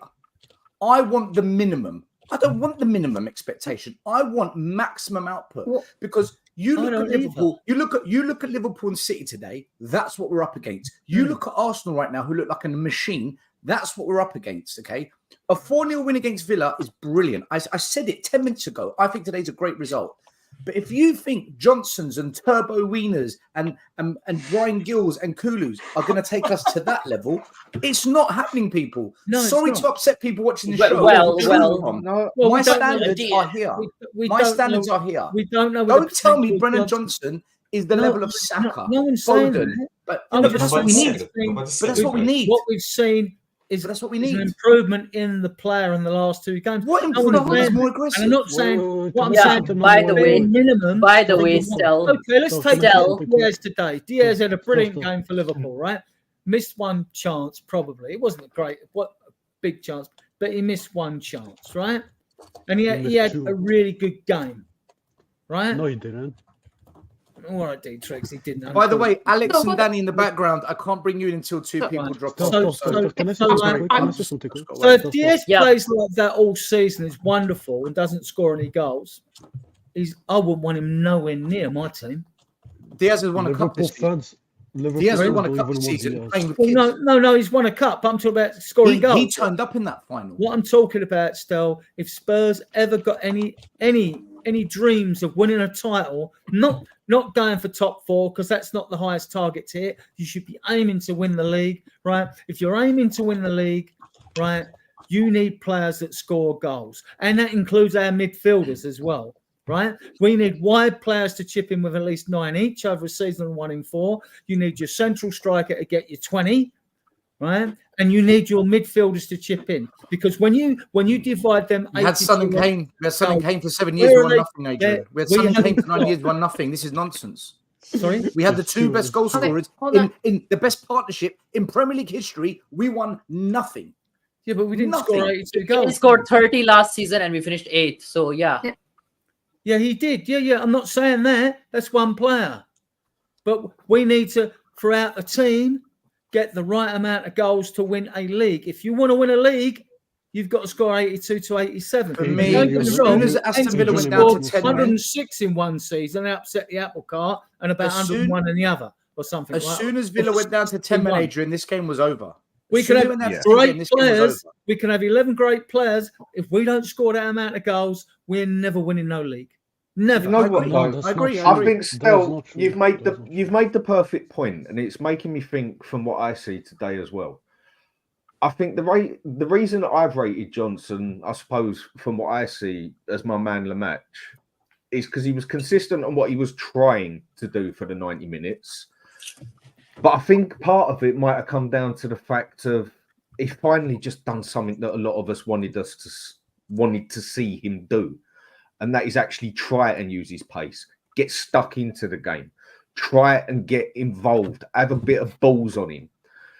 But with what you said, when you add it up, what he done on the game, was it that great? So I think maybe I just see it more from the side that he actually put the effort in for 90 minutes when I usually see him do something for 10 minutes and then disappear. Correct. So I've got to make you right. So I've got to make you right on what you're saying. It's true. And I've said this before, and there are enough times. For that money, he should be able to ready. Yeah, our standards. He's right what he said, because I've just gone and done it myself at the start, and I'm looking at it. He's right. I'm going to have to hold my hands up to this one. Yeah, our standards are that bloody low that we have people on here, all of us, debating about Richarlison whether he's good enough or not for an 11. It's crazy. We have debates on whether Johnson has had a quality game or not because he actually had the balls to get stuck in for a change. It's about the players we've got in our squad. Our standards of what we are used to are so bloody low that someone only has to play good, and we see it that they're playing excellent because usually they've played that poor. So I'm going to have to take back what I said with Johnson. I still think he had a very good game by his standards. He got stuck in, but did he deliver? All right, he scored the goal. No. Can I say something? Because I'm going to jump off. Let Dietrich No, quickly.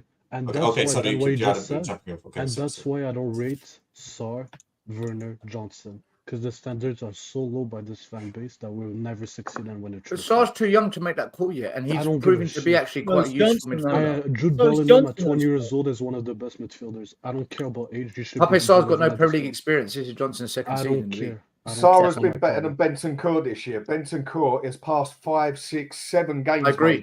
Maybe abysmal by his standards.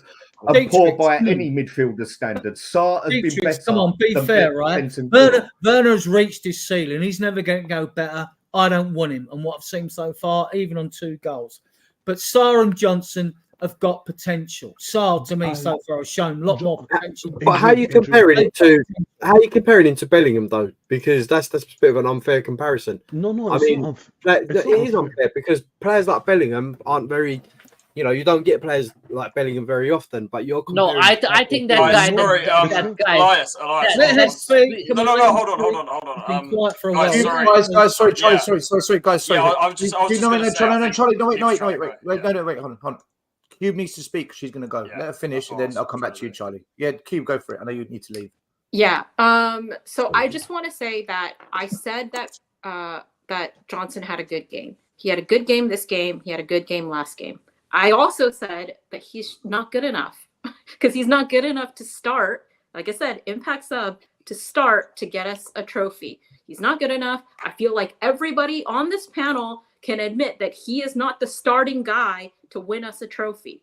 So I don't understand where there's a big debate back and forth because we just all, at least on this panel, know that to be the case.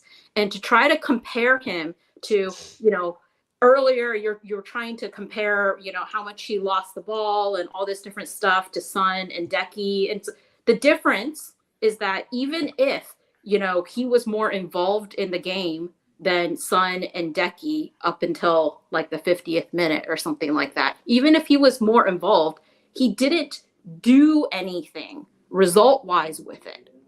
At least Decky, even though he didn't score, he was part of the buildup of all the goals. He was part of that buildup. He was involved in the actual goals that resulted in a goal. Johnson had 1 goal, okay? And it was an easier goal to actually score. But, Sonny was actually involved in the actual goals that won us the game. So that's the difference. You can be as involved, but you have to have something at the end of the game that's going to win you the game. And Johnson doesn't have that. Okay, I gotta go. I'm gonna go watch the Oscars because football is not my only interest. Okay, bye everybody. Enjoy. Bye. On you Spurs. Come on, Spurs. I'm gonna bring in Mr. Box Office, and I'm also gonna change the. I'm gonna move on the subject. Danny, next one that drops off, you're in, all right, bro? If anyone goes, let me know so I can bring Danny in. In fact, do you know what? I can do 10, can't I? Okay, yeah, perfect. Yeah, you can. Do 10. I was wondering why you haven't done it yet. Anyway. Danny in the building. Sorry, man. I forgot. Except money, they can't count. I swear they can't. They can't do anything right. Fucking Greeks. Dietrich, you're a fucking bitch. Dietrich, is this the reason you don't like Ange? Is this the reason you don't like Ange? No, because he's a Levy puppet. That's why I don't like him. Dietrich, you offer us nothing on this show. I let you in. I let you on out of Moroccan sympathy to I your was just nation. about to say that. Still, he doesn't offer anything. It's only out of the poor third world Moroccans that I feel a liberty to support you people. You see, that's fucking Anyway, racist. What you said was also racist, by the way. Yeah, Yeah, exactly. On the 65th minute, this man here, the captain of Aston Villa, McGinn goes in strong in a Udogie, right in front of the Spurs bench, and their coaching staff all rush to the touchline. Emery then goes onto the pitch to lead McGinn away as players from both sides come together. We thought it was going to be a yellow card, but it was a straight red. The Villa captain is off for a reckless challenge. And when you kind of look at some, if you look at some of the slow replays, there it doesn't look bad, but then he's lifted both of Basuma's feet, pretty much come off the ground. McGinn clatters across him. There's both feet off the ground. He's literally swiped him. And I think it was the pace and the aggression he went in. And do you know what? For me, I didn't know whether it was a red card or not until I saw this. I don't know if many of you picked up on this. It's when he was walking off once he got the red and he looked back at his teammate as if to say, I can't believe it's a red. And his teammate response is this. Yeah. He puts his finger in his head and he goes, think, mate, think. So when your own teammate knows it's a red, or knows, come on, man, that was a bit much. I think, look, tell me what you guys think. I think a Thursday. I think we all. You go first, Adrian. I thought it was the yellow until I love Adrian. Go on, Adrian, go. I love it. No, at first I thought it was a yellow. When I see it afterwards, I thought, no, that's dangerous play. It's not reckless. It's dangerous. There was no attempt to win the ball. It was a red. Sorry, go on, carry on. I'll shut up. Adrian, I was joking. I was joking. That for me, it weren't even a reckless challenge because it weren't even a challenge. That was what I call an old school Roy Keane or an old school Patrick Vieira. And too right, he got a red card for that because he might the way he kicked him, he might as well have called him a bitch afterwards because that is exactly how he meant it. Yeah, that was frustration. Yeah. That was aggression. Yeah, you couldn't. That was just a pissed off player that had the ump. It wasn't an aggressive tackle because it weren't even meant as an tackle. It weren't a career ender or nothing like that. It's such an Aston Villa thing. That was what you used to see Vinnie Jones used to do all the time. That was that type of Vinnie Jones tackle. He's like, fuck off, fuck you, mate. Like that was that kind of tackle. He deserved the red card. Dan, in the modern game, I'm agreeing. That's what I'm about to say. Still, in the modern game, it's not right in the modern game. But if you want to go back, we used to see them all the time and the player get up and get on with it. It was not a career ender, like people have said. Not on here, but I've seen other shows and that. It was not a vicious challenge or nothing like that. I've seen sliding tackles where they've gone cleanly for the ball, do 10 times more damage than that. It was just a pissed off player that had the and just thought and just give him a kick. And damn right he got the red card. Because he got the red card for it. There was no challenge in it. No, but it's not just that. The amount of times that they've been so aggressive with us in the last 2 games we played them, and they've got nothing. Nothing. They absolutely deserve that today. Yeah, I've been saying the whole time. That result was karma and deserved. Yeah, 100%. But that was no way a career ender for me. Like I said, that was just a pissed off player who had the right ump, who just wanted to give the other player some, and I think he gave him more than he actually meant to. Do you guys remember straight red all day long? Do you remember that tackle of Robertson against Emerson? I was about to bring that. It reminds me exactly the same. Oh yeah, I remember the same tackle, like 2 or 3 years ago. Yeah, Robertson just kicked the shit out of Royal. Yeah, straight red. Yeah. My favorite. By the way, I want to say something, right? Because there were quotes from McGinn before the game about this game being the most important game in the history of Villa. I don't know. I can do a Scottish accent, right? And this fucking donkey twat gets sent off for that. Well deserved, and fuck him, because like facts. Fuck you, man. Fuck you. Fuck you. It was the best thing. For me, the best part of the game was seeing Brennan Johnson have a bit of fucking bollocks for once in his life, and seeing what he did to John, get right up in his face, push him over as well, was brilliant. That for me, that was my highlight of today. Honestly, seeing that from Johnson, I didn't know he had it in him, and that was just. By the way, you just know if they squared up, McGinn would absolutely fucking destroy definitely, definitely. But it was nice. It was nice to see it. It was nice to see he had a bit of cojones today. McGinn, that's what I've been saying the whole thing. But his actual quality, from what Stella said, Stell's right there. His actual quality as such wasn't up to standards as what you want your winger to be if you're going to do things. But the fact that he got stuck in today, the fact that he actually had a pair of balls on him today, I think that's just something we've all been craving for how he's played. See, do you know what? Right. Well, just a quick overall summary of what I thought of the game today. I think it's a fantastic result. I think I think the whole game we controlled that whole game. It was the most controlled game I've seen in a long time since this season. Even the first half, Danny. Even the first half. Even the first half was controlled still. We didn't play well, but it was controlled, right? we didn't look like we were on the back foot all the time, that they were gonna really score. It wasn't that. It was a poor performance, don't get me wrong, but it was like a controlled poor performance. It was like we wasn't really getting threatened by them. Like we weren't really under the cosh by them. They weren't threatened by us though. No one was bossing that first half. Yeah, of course. But I'm saying, like, it wasn't like we were on the back foot constantly for the whole game, the whole half, that first half, and like we were like, oh my god, they're gonna score. They're gonna score. It wasn't like that at all in one moment. The whole half, it was just boring because it wasn't really. No one was really doing anything, to be honest. But that's what I mean by it was just controlled. Like the second half was just a completely different Tottenham team. I saw, and where it started was with the midfield. It started with the energy from Sarr. That's the reason why we started ticking the way we played today, was because of Sarr's energy, right? 100%. Kulu, again, just on Kulu, but I heard you guys what you were talking about him. He was very frustrating overall for the whole game. But, right, he had 3 key moments that contributed towards the 3 goals today. So it's hard to say he had a bad performance, because if it wasn't for doing what he did, we wouldn't have scored those goals today. So it's a bit of a kind of, it's hard to say he was bad, even though his overall performance wasn't the greatest, but he still contributed to 3 goals.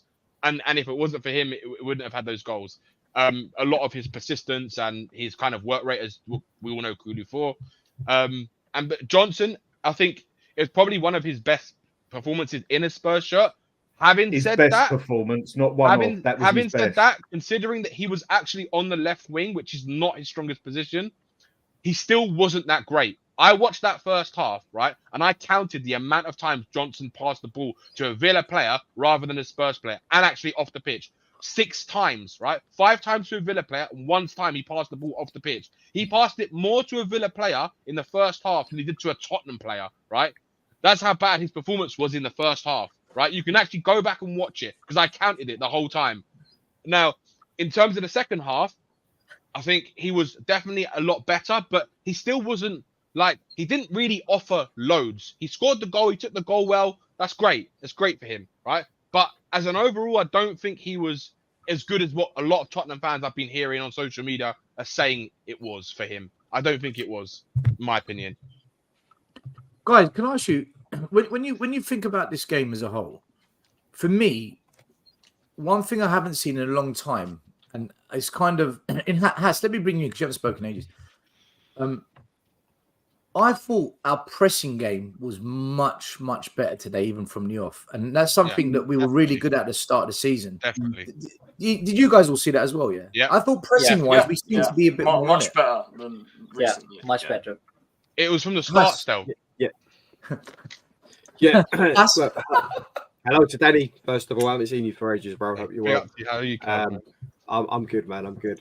Definitely much more intensity today, which was good. There was more urgency, but you know what? There had to be more urgency, because the last few games, I think it was just really bad to watch. It was zero urgency. This game was a must-win for us today. Let's not forget, we've beaten a top 5 team who are also competing for a spot in the Champions League, a team that plays really good football away at their ground this season. So we need to give Tottenham their flowers for today. No matter what we think of the performance or anything else, today they got the job done, which was important. But again, it all comes down to consistency. Can they do it game after game after game? Because that's been our biggest problem. When we come up against Fulham, if we lose against Fulham, then today's for nothing. If we come up against another team where we need to sort of win it to stay in the race, it doesn't count for anything. The bottom line to this all is, look, we're not going to win a trophy, are we? We're competing for a spot in Europe, essentially. And we get bantered for that because that's our trophy, ultimately. And that's a trophy that's costing us 6% more for next season. But that's another subject for another day. I'm not going to get into that. We're talking about the game today. What I want to see from Tottenham Hotspur is this sort of intensity every single game, game after game, from minute 1 to minute 90. This is the way that we should be playing. Whether we've got the personnel or not, you know, those players should be drilled to play a full game, 90 minutes, pressing. I mean, Manchester City do it. You know, Arsenal do it. Liverpool. You don't have to have special players to press for the ball. You can have special players to conjure up something in moments in the game when you really need it. But the way Ange wants to play is high, you know, a high line, press for the ball, keep them penned in, and you know, recycle the ball. You know, just it can be done, but we seem to sort of switch off every game in the first half and then try and get back into it the second half. And honestly, today, I thought today was going to be the same thing. I thought today, first half, you know, not really doing anything special. And then I thought, here we go, Villa's going to score second half, and then we're going to try and throw the kitchen sink in the last 20 minutes, 30 minutes, because that's been the theme, like, you know, week after week. You know, Crystal Palace, okay, they didn't score from open play, but we didn't score either. They end up getting a goal from a set piece, and then we're having to chase the game again. Luckily, that wasn't the case against Aston Villa, but you know what? Let's see what happens against Fulham, because that's, you know, that's the proof is in the pudding, right? Yeah. If we turn up against Fulham next week and we win convincingly, I'm not saying 3-4-0, you can win 2-0 or 1-0 and still be dominant and convincing. I want to see us pressure Fulham from minute 1 and get the job done. You know, I don't want to be sitting down first half and thinking, right, here we go again. We can't break down Fulham. We can't attack. We can't score. And then giving an advantage to Fulham, who essentially, they don't really have nothing to play for this season. We've got 10 games left to go now, and it's the final stretch. And with these games, like the one against Fulham we've got next week, is actually really important, because we've got Manchester City coming up. We've got Arsenal to play. We've got Liverpool to play, Chelsea to play, Newcastle to play. I mean, these are games. Yeah, I mean, other teams around us are probably looking at that and thinking, out. Right, there's a bit of a upsurge in form here, but there's difficult roads to cross for Spurs, and they're going to drop points, which we are. We are going to drop points, no matter which way we look at it. You know, City's going to be fighting for that title. Arsenal's fighting for the title. Liverpool's fighting for the title. So we've got Fulham away next, like you said. Then we've got Luton at our ground. So you kind of think the next 2 games we should be winning both. Then essential. West Ham away, Forest, Newcastle away, Man City, Arsenal, Liverpool, and they're going to they're going to put the Chelsea game in the middle of this Newcastle City. Absolutely, it's going to see that game with Luton. Luton aren't no mugs this season. I don't care what anybody. I've been saying that. Luton are not no mugs at all. They are going to be hard work, like they. But our ground, you expect us to win it though, Dan. At our ground, of course, yeah. But I'm just saying they're not going to be no mugs. And they're just on your point. You said, I've been saying the same. You are Luton have been ridiculously unlucky this season. You are 110% right there, Has. We are, the way I see it, you guys. One minute, Adrian, he's speaking. Adrian, let me finish, then I'll come to a question. We're basically doing exactly what we did last season under Conte and being one half wonders. We need to do this for 90 minutes, not 45 minutes every game. Yeah. I'll make you 100% right on what you said. Everything you said, mate, spot on. Adrian, what's your question? the question is basically, everybody seems to think in April we've got this big tough run in, yeah? I don't think it's so tough because I actually believe that the better teams that we're playing will come at us and we won't be facing a low block. So I'm just asking, do you think I'm right or I'm wrong? I just think we'll do better against what we would think would be tougher opposition.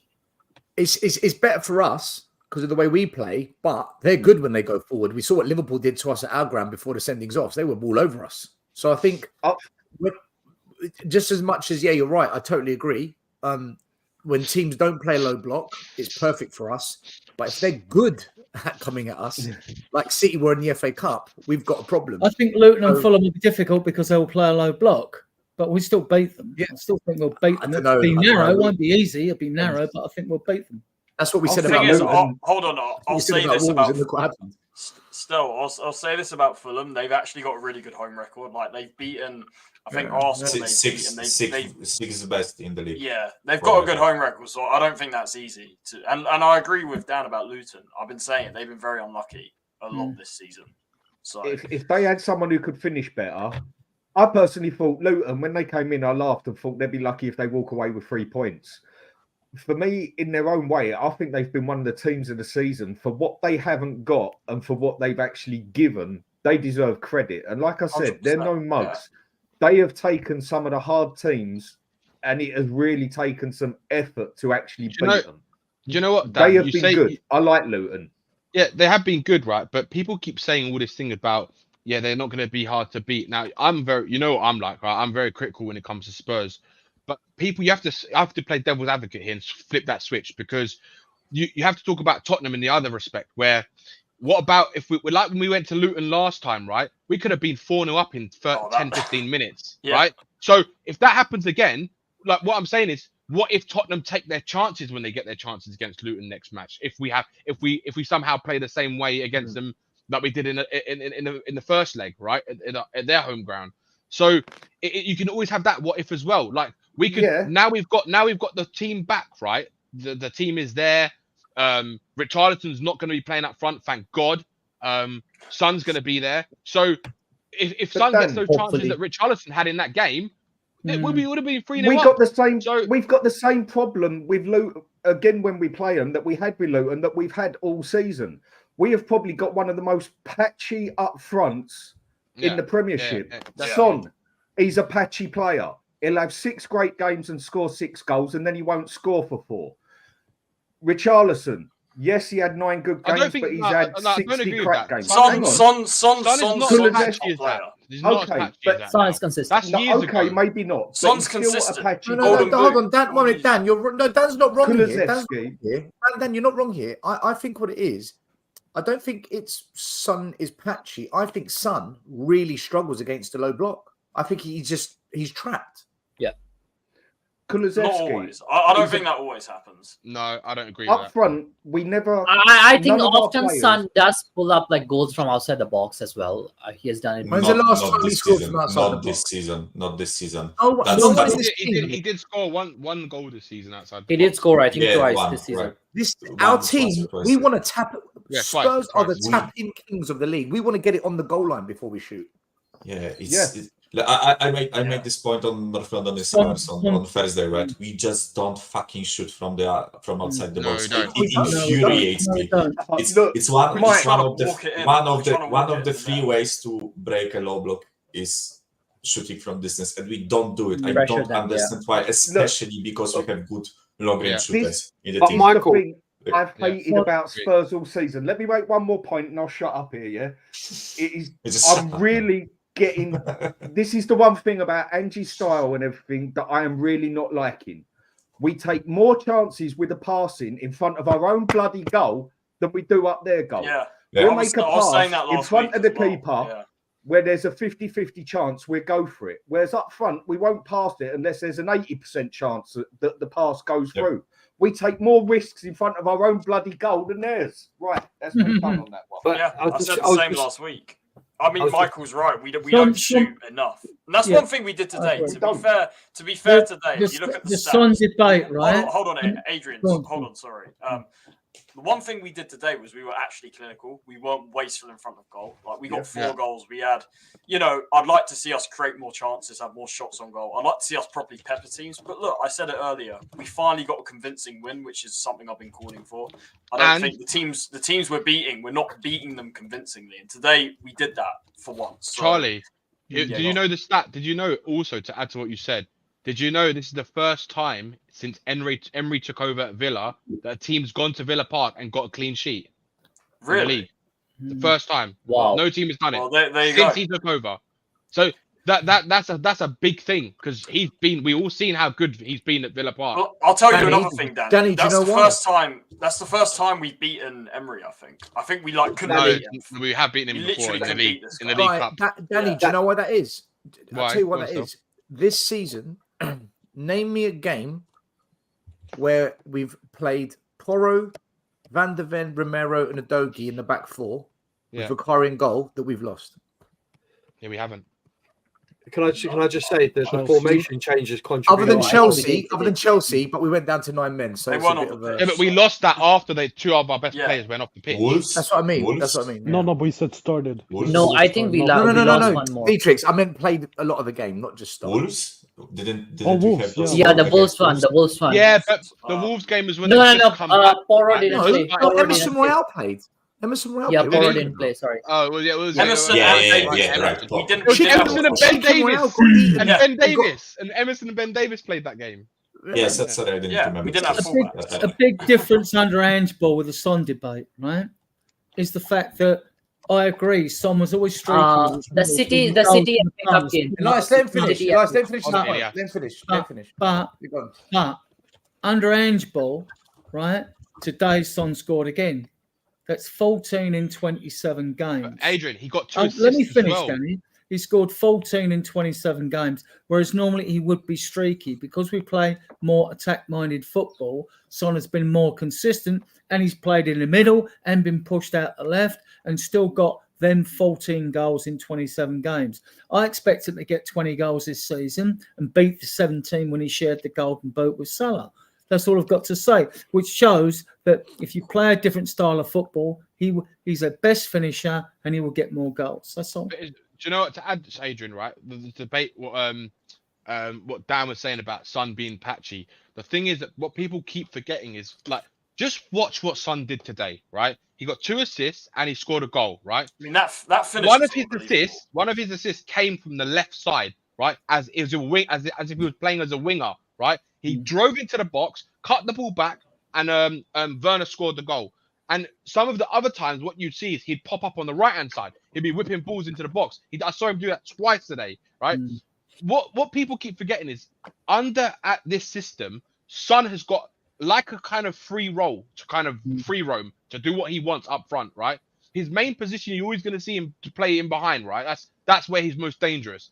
But if you actually watch him, he comes deep, he gets the ball, he starts spraying it, like what Harry Kane started doing under Mourinho, right? When he started dropping deep and bringing people into play. Son is everywhere. He's gone on the left, he's gone on the right, he's gone through the middle, and this is why he's so instrumental and vital to this Tottenham team right now. Because if we start playing Richarlison when he, which I don't think is going to happen when he comes back, right? I think Richarlison as number 9 is done at Tottenham, in my opinion. But as long as Son is not injured, because if he's injured, then we know Richarlison's going to go up front.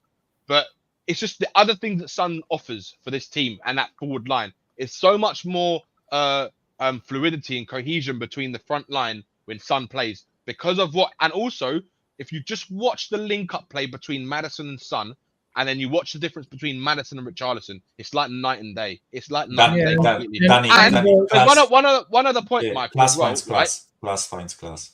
Yeah, exactly. Class finds class, right? And the other thing I noticed as well is when you watch Son play, right? When Richarlison plays up front, there's a difference in the way that the teams set up against us when there's a low block, right? They can put one defender against Richarlison, and that one defender can mark Richarlison out the game, right? And stop him doing whatever he does, right? When you watch Son, they have to put 2 or 3 players to mark Son because he's so tricky, and the way he plays, then what that does is when you get 2 defenders trying to stop Son, it opens the space up for everyone else. You saw it today. It's so evident the way we play when Son is in that front line. It's a massive difference. Yeah, it was just all I was going to add was to daylight when he showed his frustration when, although Kulu had handed 3 goals, he had that shot that he blasted over the bar when Son was shaking his hand saying like, you should have passed it to me, which is easier for us to criticise Kulu after that, obviously. I think as well we should talk about that finish for the goal. I think that's a fantastic finish. He could easily, a lot of players in that position would sky it. He was composed. He put it in. Charlie, let me come on to that because I'll come on to it now. 91st minute, a super Sunday for Spurs. Good pun. Porro and Kulu combine nicely down the right, and the latter crosses into the middle where Son arrives to smash the ball high into the net. What a finish and what a win for Spurs. Kulusevski with the assist. And then literally 4 minutes later, Werner gets in on the act. A lengthy passing move from Spurs ends in Son pulling the ball back for Werner, and he slots the ball into the bottom right corner. It's too easy. Son with the assist. Box office, let me bring you in. I know you're going to go off on a different tangent, but I might as well just try. What did you think of the 91st goal and the 95th goal? Get to know. Well, listen, I thought. I mean, the 2 goals were very good goals. I've got to say that. I'm not there with Werner's goal. I've got to be honest. I think he did well. He did okay with the goal. I'm still not there with him. The below average Shane Long. No, sorry, not in there at all. You know what I mean? But you know, I'm still not there. I know Tottenham fans are twerking for him already. I mean, it only takes 2 goals and they're twerking for him. But yeah, I mean, yeah, the 2 goals were very good goals. I've got to say that. You know, I think everyone's correct. We bossed the game. I've still question marks on Kulusevski. Sorry, and people that say on other podcasts on YouTube channels say we don't understand who Kulusevski is. What is he player like? Tell me what a player he is, because I don't understand what player he is. Then a player if he was playing for any other club, if he was only playing for any other Man United, Man City, Arsenal, we'd be laughing at him right now. We'd be laughing at that player right now. Man United, I don't agree. I'm not hearing that rubbish. Just because he plays for Tottenham and we twerk for Tottenham players, that's it for me. But I'm gonna try and keep it nice today. Nice choice of Tottenham fans they can't take honesty. The Tottenham fan base. I found that on We Are Tottenham TV. But anyway, moving on. But you know, one thing I will say, Sarr, I've got to say, was one of my man of the match. Absolutely, 110%. I thought Jagusin was very good. Again, proved my point. Why was he not playing from the beginning? Why is he not playing right back rather than that bang average Emerson Royale? But you know, we don't want to go there because I'm going to upset people that love Emerson Royale. I need the same energy for players like Wham Foyth that was better than Ben Emerson all day, every single day, playing midfield, playing inverted midfield, and he went to and we shot him off to Villarreal. Look what happened there. He went to Villarreal and won the Europa League. What has Emerson done? Nothing. Anyway, moving on. But the point I'm making is that, you know, I'm saying that it was a good performance, and that's it really for me. You know what I mean? So, you know, and that's it. Alex, so, can I ask you something, right? I was listening to the Tottenham TV exchange you had today, right? What happened on and yeah, I didn't know. There's something I wanted to ask, right? I actually didn't disagree with what you said when you went on there and you said you're not convinced, you haven't bought into it until you see Tottenham really get into a difficult place, and for the owners to stick by Ange in that difficult place, just like when Arteta was eighth, they all wanted him out, but they stuck with him. You want to see something similar like that happen, where the board stay with Ange when it's really in a bad place, because then you will believe, right, this board are really going to back him. Change the culture at Tottenham. I think right, no, wait, Alex, wait, okay, no. I agree with what you said, but what if we have a brilliant summer window? Is that not also a sign that they're backing him, Alex? Does it have to go dark for us to believe? Yep. I've got to that point now. I've got to that point now. What if we go and spend £200 million in the summer on only four? I know. 1 minute, Dave, only 4 top players. Would you not then say, "Hold on a minute, they're backing this player"? No, because the thing is, though, I think we have to go through. The board need pressure to stick with their man. And just made it quite clear right? And I've gave him. By the way, I've gave him credit for this. By the way, right? Even though I'm not convinced by him, I've gave him credit for this. He said from the very, very get-go, and he needs to stick by his man. Don't do what Ten Hag's done, and he's going to end up being sacked at Man United because of what he's done, right? Is that the fact is that he stuck by his word. He said, I'm sticking with my football. If you didn't want my football, sack me or don't hire me, right? He's going to stick by that. And he should stick by that because he get more respect. And that's it, right? And he needs to stick by it because the fact is they wanted him, not the other way round, right? So as far as I'm concerned, this only process works is when we see the bad times. Yeah, but what about Jeff? What about Jeff who says, what if we don't get into a dark? Well, fair enough. Alex, it doesn't happen. Alex, I have a question. But then you won't backhand because you want it to go dark. If I see something different, I'll see something different. Yeah, cool. Yeah, but that's what I just said. That's what I just said that. If we go and spend 200 million pounds on 4 elite top players, which we've never done, instead of spending 200 million and buying 9 players, we buy just 4, but they're all banging. Is that not different? Yes, Tottenham could go and spend 100 million in the summer and completely transform their team. They could go and get Nico Williams and Eze, and for me, them two players give you versatility. They give you another option for a Madison exchange if you want to put Eze in the middle, on the left or the right, Nico Williams left or right. You transform that squad completely with them two, and you'll see the difference in our attack next season. If those 2 players are signed, you wouldn't even need to go and spend any more next season. I'm not even joking. Alex, I have a question for you, Alex. So I remember, I think it was like at the start of the season, you were saying like this is a build. Is this what you're talking about now, or have you changed your opinion? No, it's still a build. It's you still said a build it's a in build. my eyes. It's still a build. No, what does that mean? Like, what do you mean? I don't know what that means. You have to ask Daniel Levy on that. I don't know. But the point I'm making is that at the moment, because I don't but you are the one who is saying that. After 24 years, after 24 years, and this is what I don't agree with Tottenham fans. They say, "Oh, we need to backhand. We need to keep the ball persuaded." It's like after 24 years of being in charge of this club, you should know what your fans want by now. I'm sorry if you don't know what your fans want. Like if it was a job, you'd be sacked by now. I'm sorry, you know what I mean? Sorry, I'm not in this nonsense. Like, but hold on. My question wasn't that. My question, Alex, my question was like when you said you're not convinced because you won't be convinced until you see the board backhand. I agree, right? I did a show the other day. I called out about 5 YouTube channels for not taking action. Right? I agree with you. I fully agree with you. That's brilliant. Listen, I'm past point, Kieran. Right, but the bit I agree with what you're saying, but I don't agree with the method. So when you say it's got to go dark for you to be convinced, because if they backhand when it goes dark, you're convinced. What if we just have really good summer windows for the next 2 years? Because for me, I've never seen that. Is that not something you'd get on board with then? Possibly still. I don't know what's gonna possibly still, but I don't know how that's gonna. I don't know how it's gonna go. It's like I said. I don't know. I wasn't like I said before with Pochettino. I didn't like him at the start of it, but then I saw something different, and then I got on board, and that was taking me a couple of years. You know, the second year. You know what I mean? It could be the same with Ange. I don't know, but at the moment, it's still a long way away from me to be convinced, because at the moment I haven't seen anything different I haven't seen before, and that's it for me. That's fair enough. That's fair enough. If I can, right? I think I get Alex's point, right? Because when you look at the 10 years of like Conte and Mourinho, especially those two, right? When you actually look at the like results, I know. Listen, I know we weren't challenging for trophies, right? But league position wise and all that stuff, it wasn't like bad, but we weren't like 14th or whatever, right? But as soon as it got like a bit toxic or they weren't on the same page, right?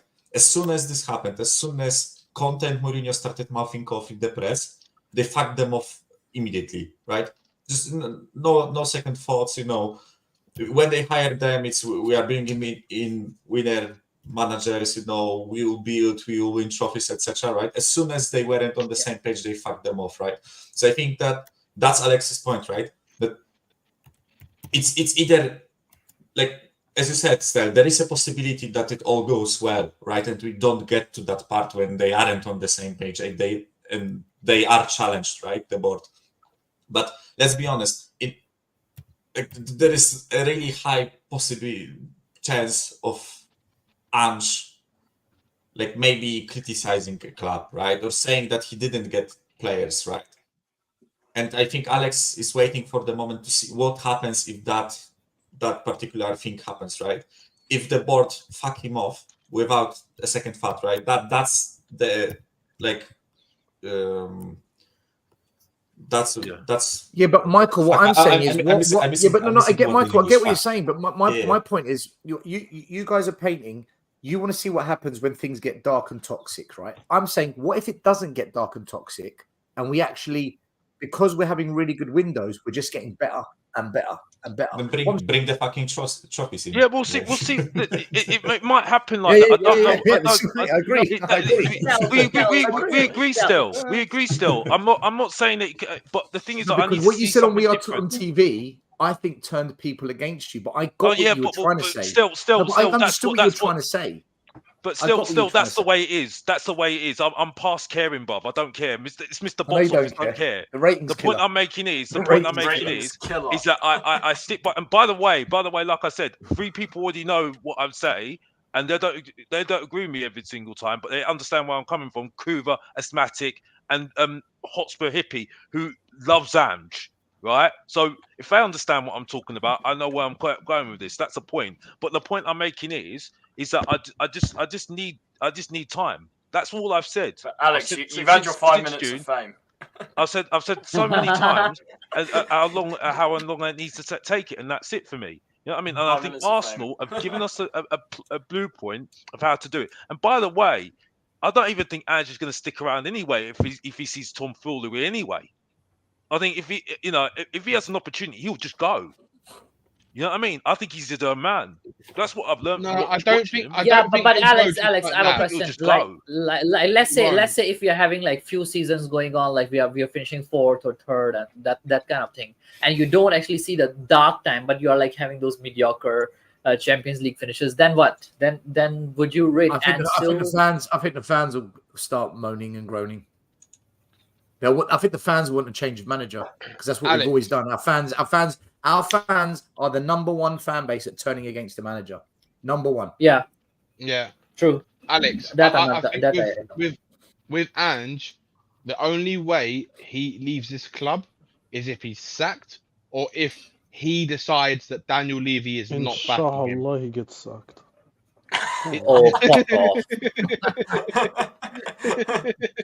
So these kind of fans, these kind of fans, they are the ones actually Dietrich, every other window actually they will the whole Dietrich. window they will actually direct the anger towards the manager, and then the manager gets that and they won't make the noise actually. They won't direct the anger at the right position. I That's the never turned against Conte in my life. And against Poch, and against what's his name, even Nuno. As much as I hated him, I never turned against him. So what's Ange done wrong to you? What's wrong with Ange? Why are you saying Ange, fuck the only off? thing that pisses me off with Ange, and I can tell he's a Levy puppet. And watch, he's gonna sign Timo Werner in the summer. So was Nuno, so was Conte. They were all Levy puppets in the beginning. Poch was also. Wasn't Nuno the ultimate Levy puppet? Isn't that like the definition of Levy puppet? Yeah, he's a Levy puppet. Just wait and see. Yeah, but you got Dietrich. To be fair though, but sorry, Dietrich. Here I disagree with you. Here I sort of disagree with you. A manager is being employed by Levy. Any person who is an employee, who is a subordinate, he is going to be a Levy puppet. Actually, any manager you bring in, he's initially going to be a Levy puppet. Conte was a Levy puppet in the beginning. He was a Levy puppet as well because you see his interviews in the beginning. He was. I tell you, hold on. Let me give you an example. The Burnley game where he gave that interview. That Burnley game where he gave that interview, he got slightly mad actually, and after that interview, he got back on his word as well actually, and he said that we have had the meetings with the owner and all that. Those were Levy puppet words. No, hold on. I'll tell you why I disagree. Levy puppet words. If you look at it, at the start of when he came in. And we lost to like Vitesse and Mura. Mura. When we went out the Conference League and stuff, he was fuming. He was saying stuff like, I've realised what it is now. I've realised what I've come into, basically. So I'm not entirely sure. But with Ange, I actually agree with the part that Dietrich said earlier about the comments. Like, we can't spend 100 million on a player. Like, I've seen that 100 times. Jose said the same thing. They all said it. So after I heard that, I'm sitting there and I'm like, hold on, right? This is just the same thing, just worded differently, and it just deflates. Yeah, but Charlie, if you look at the difference. But Charlie, if you look at the difference, under the team that Nuno left, actually, compared to the team that Conte left, there's a big difference as well. Actually, the team I think that Conte left was slightly better team than actually the team that Nuno left. Nuno had like fucking Højbjerg, Skip, and Emerson Royal, and all those, like Ben Davis playing as a left back, and all those kind of nonsense. Actually, the team that Conte left, actually, Harry Kane left. Conte yeah, but if you look at overall as well, Ange had a window, by the way. Conte didn't have a window. Conte never had a window, actually. I agree. We had a Conte never had a window. So Ange, somehow he had decisions that he can make for his team. Whereas Conte was just dumped into the fire and he has to work with whatever he has. So it was fair of him to make those remarks. It was fair of him to make those remarks, but he never highlighted that at the ownership. He always said that, "Oh, I'm having meetings with Mr. Levy as well, and I very much like his project, and I very much like his vision." He'd say that. Dan, you are muted. No, it's not true. He said after the Southampton one, he said that, like, there's 20 years the owner, we haven't won anything, that kind of thing. So he did say it, Conte. But that's towards the end of his time. In the beginning, he always used to say, "I've had meetings with Daniel Levy and I love his vision," and that's the one thing that I always care. He did say that. I can actually give you the. He did say that. He did say that. He did say that, guys. Conte did say that. He never said that. What are you on about? He did. I can actually pull up the interview for you as well. All right, tell me. I can pull it up now to you. Guys, can I make a point? We won 4-0 at Villa Park. Can we exactly? I don't know. Exactly. Yeah. No, but thank you, Michael. Michael. I know it's a great result. I know. It's a great result. I'll give it to you. As much as I hate Ange, I'll give it to him. Clap.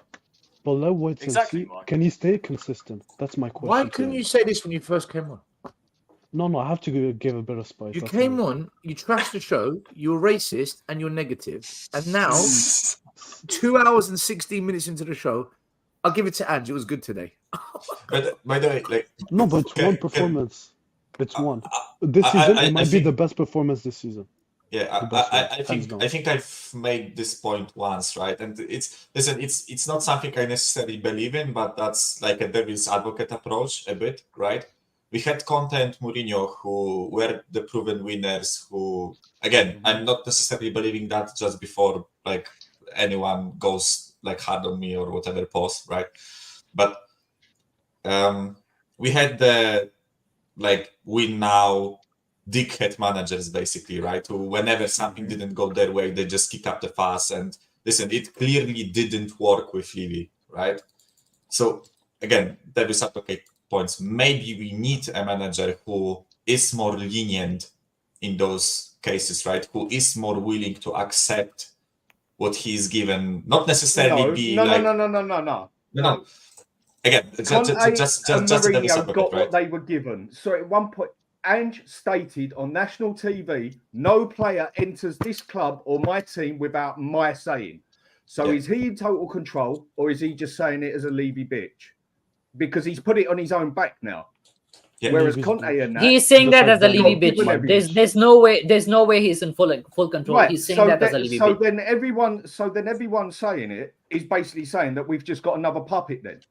I think he's saying you've just said it. You've just said we've got another puppet then. Exactly. I think any employee that comes under Daniel Levy is a Daniel Levy puppet. 1 minute, regardless of how big. He just got given what he was given. Guys, I think he says it, but within the remit of what he's allowed. Example: if Levy is only going to give Ange £2 million to bring in a winger in January, and Timo Werner is the best for £2 million that suits the system, then Ange says, "Yeah, I wanted him." But what he's not saying is, "But the budget was 2 million." That's the bit that's not being said.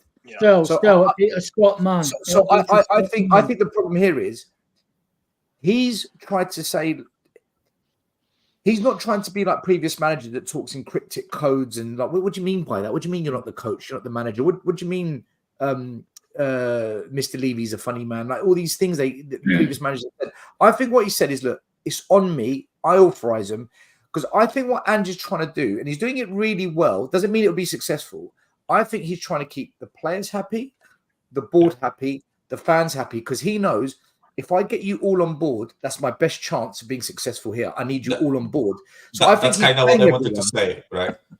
Yeah, that's maybe I worded it wrongly, right? But what I meant is I don't necessarily agree with that, by the way. Yeah, I'm just saying that's what Ange is doing. I'm also in the same camp. I don't necessarily agree with the approach, right? But we had managers that had different approach. As I said, the managers that weren't in agreement with the board, right? Weren't like afraid to call players out, etc. Right? And now we have a manager who, again, many people won't like it. I'm not. I also don't like when everyone is like happy. When the manager is happy-go-lucky, you know, everyone is my friend, whatever. Yeah, right? when he says Richarlison's a quality player, it's like maybe we need that approach. Yeah, but Maybe Conte we said need that Dyer approach, is world class, and Mourinho said Højbjerg is world class, and all that. So did Ange want Johnson? Conte also pulled a pin out of a grenade and blew up the club on the way out. Yeah, like he does Exactly. at every club. No, but Did that's Ange the want difference you see. Johnson? When Did Conte, Ange want Johnson? Managers Did Ange can't want Johnson? say their I think player. he did. Yes. I think he did. Yes, he wants. Well, As a- actually, Spurs were looking at him 2 years before, so the history says. And Dan, Daniel I Levy think, wanted him. Dan, I let me think, tell I you think about Ange Johnson. knows. Danny, I think Ange knows Richarlison ain't that special. good I enough, think he yeah. knows. Oh, But I think still. I think he also, Danny, hold on. I think he also knows the more I praise him, the better chance I've got of him being better than being shit. And I think that's what he's done. He's just trying to get the most out of a bang average footballer. Right. No, Johnson, I think there's another thing as right, well. Elias, Sorry, hold on sorry, one Danny, second, you one go first. second, Yeah, right? yeah, go. Johnson, the club were definitely looking at Johnson beforehand because he fits a lot of the characteristics what they wanted to bring in for a player, but he also fits a lot of characteristics that Ange likes, right? Yeah. Obviously, they're going to discuss, and Ange did want him because, and I'll tell you this, right? Ange did not want him for a first team player this season. He was never meant to be first team this season. He was meant to be integrated slowly. He was meant to be brought in like as a bench player and kind of that's what they wanted for him this season, right? They never expected him to have as many first team games that he's had, and that's down to injuries and the issues we've had this season with player form and whatever, right? So he's had to bring him in more. As much as I don't think Johnson is right for Spurs, that's what they wanted, right? So again, like I said, I still don't think Johnson's ever going to be something good at Spurs. I think he's always going to be that level. I think he's going to be okay. He's gonna help us in certain occasions, but he's not going to be someone that's going to be like, wow, you know what? He's a player. That's my opinion, right? And I think that's what's always going to be with him. Now, with Richarlison, I know from day one that Ange, as soon as Ange saw him play, he knew straight away that he is not he's not his type of player. He does not fit the way that he wants to play. He's not his style of footballer. Everything, right? I've been saying this since the beginning of the season, right? Just watch Richarlison play and his demeanor, right? His aura about him. When you saw him at Everton, when he came to Spurs, when he's in his first season at Spurs, he was so short of confidence in his own ability, and you could see how depressed he looked when he was playing, right? Yeah. He had his surgery, he started playing better, he started getting some form. But the Richarlison we saw at Everton is not the Richarlison we're seeing here.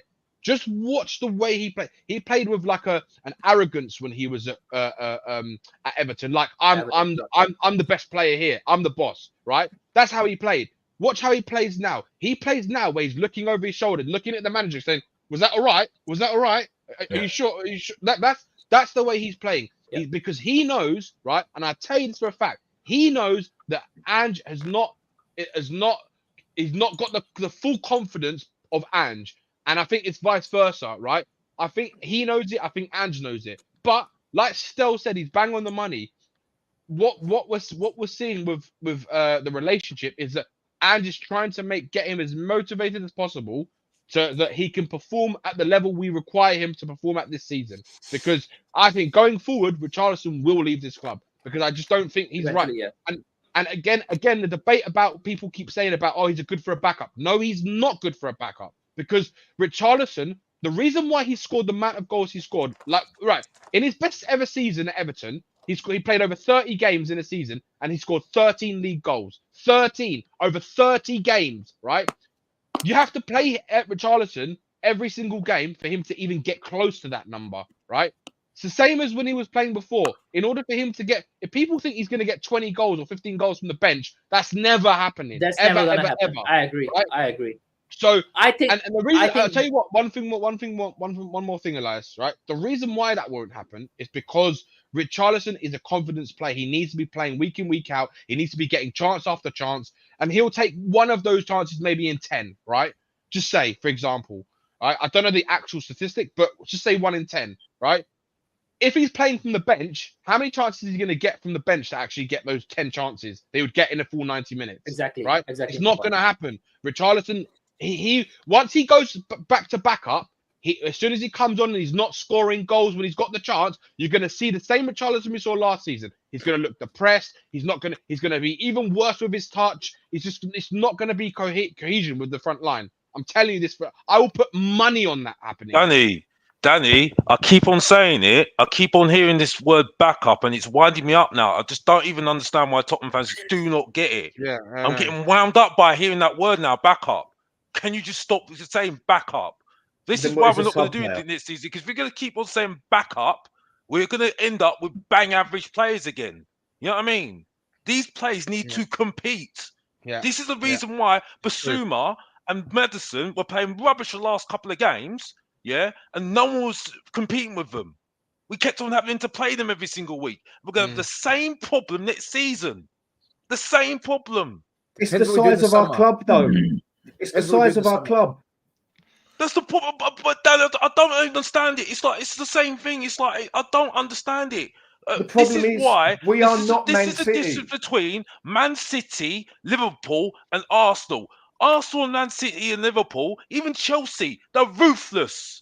They are ruthless with their players. You're right there. But at Spurs, it was like why we could never get a striker to back up Harry Kane, because even if you got a bloody good striker in there, he knew he had to fight for his place, so he'd go somewhere else that he's got a less fight for. The only places that players are going to go where they have to fight week in, week out for their place is City, is Liverpool. Arsenal haven't got a team where everyone. Hang on, Arsenal haven't even got a team where everyone has to fight for the place.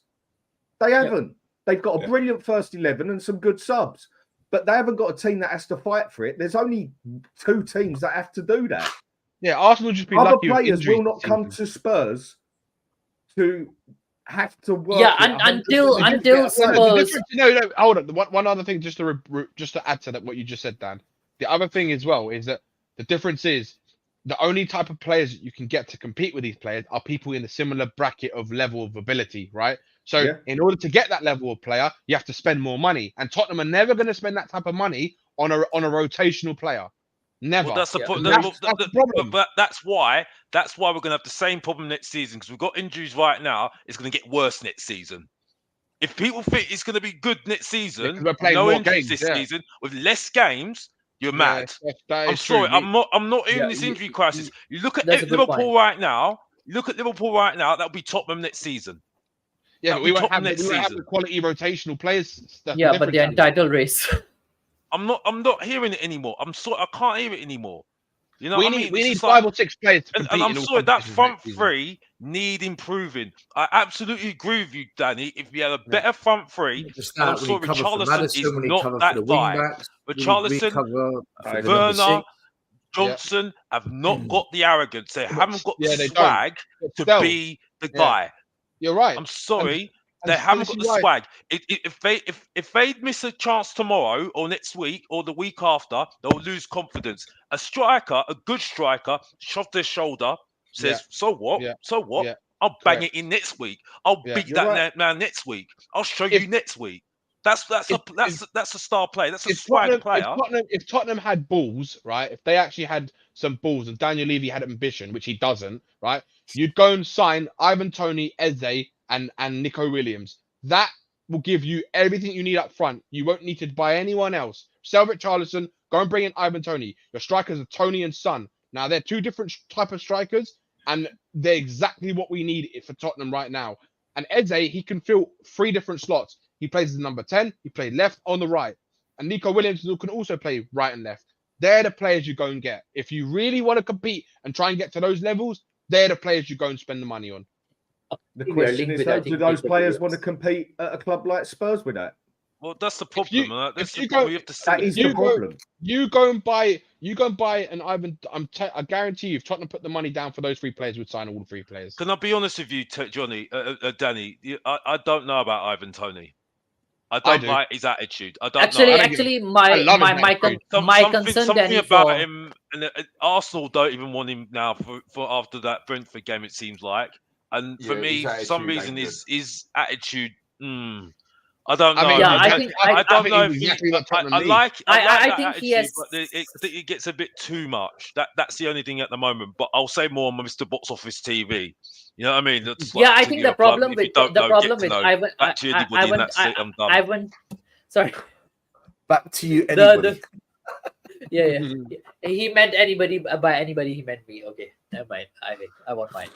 Yeah, I think the problem with Ivan Toney is that many fans are concerned he may turn out to be the Richarlison type of character. That now he's actually at Brentford, he's banging goals, he has this confidence because he's actually a big fish in a small pond. But when he comes to Tottenham, he may lose that confidence again because then he has to compete with the likes of Son, with the likes of all the other that you have actually, and then he would be that kind of player who is looking back at, okay, manager, what should I do?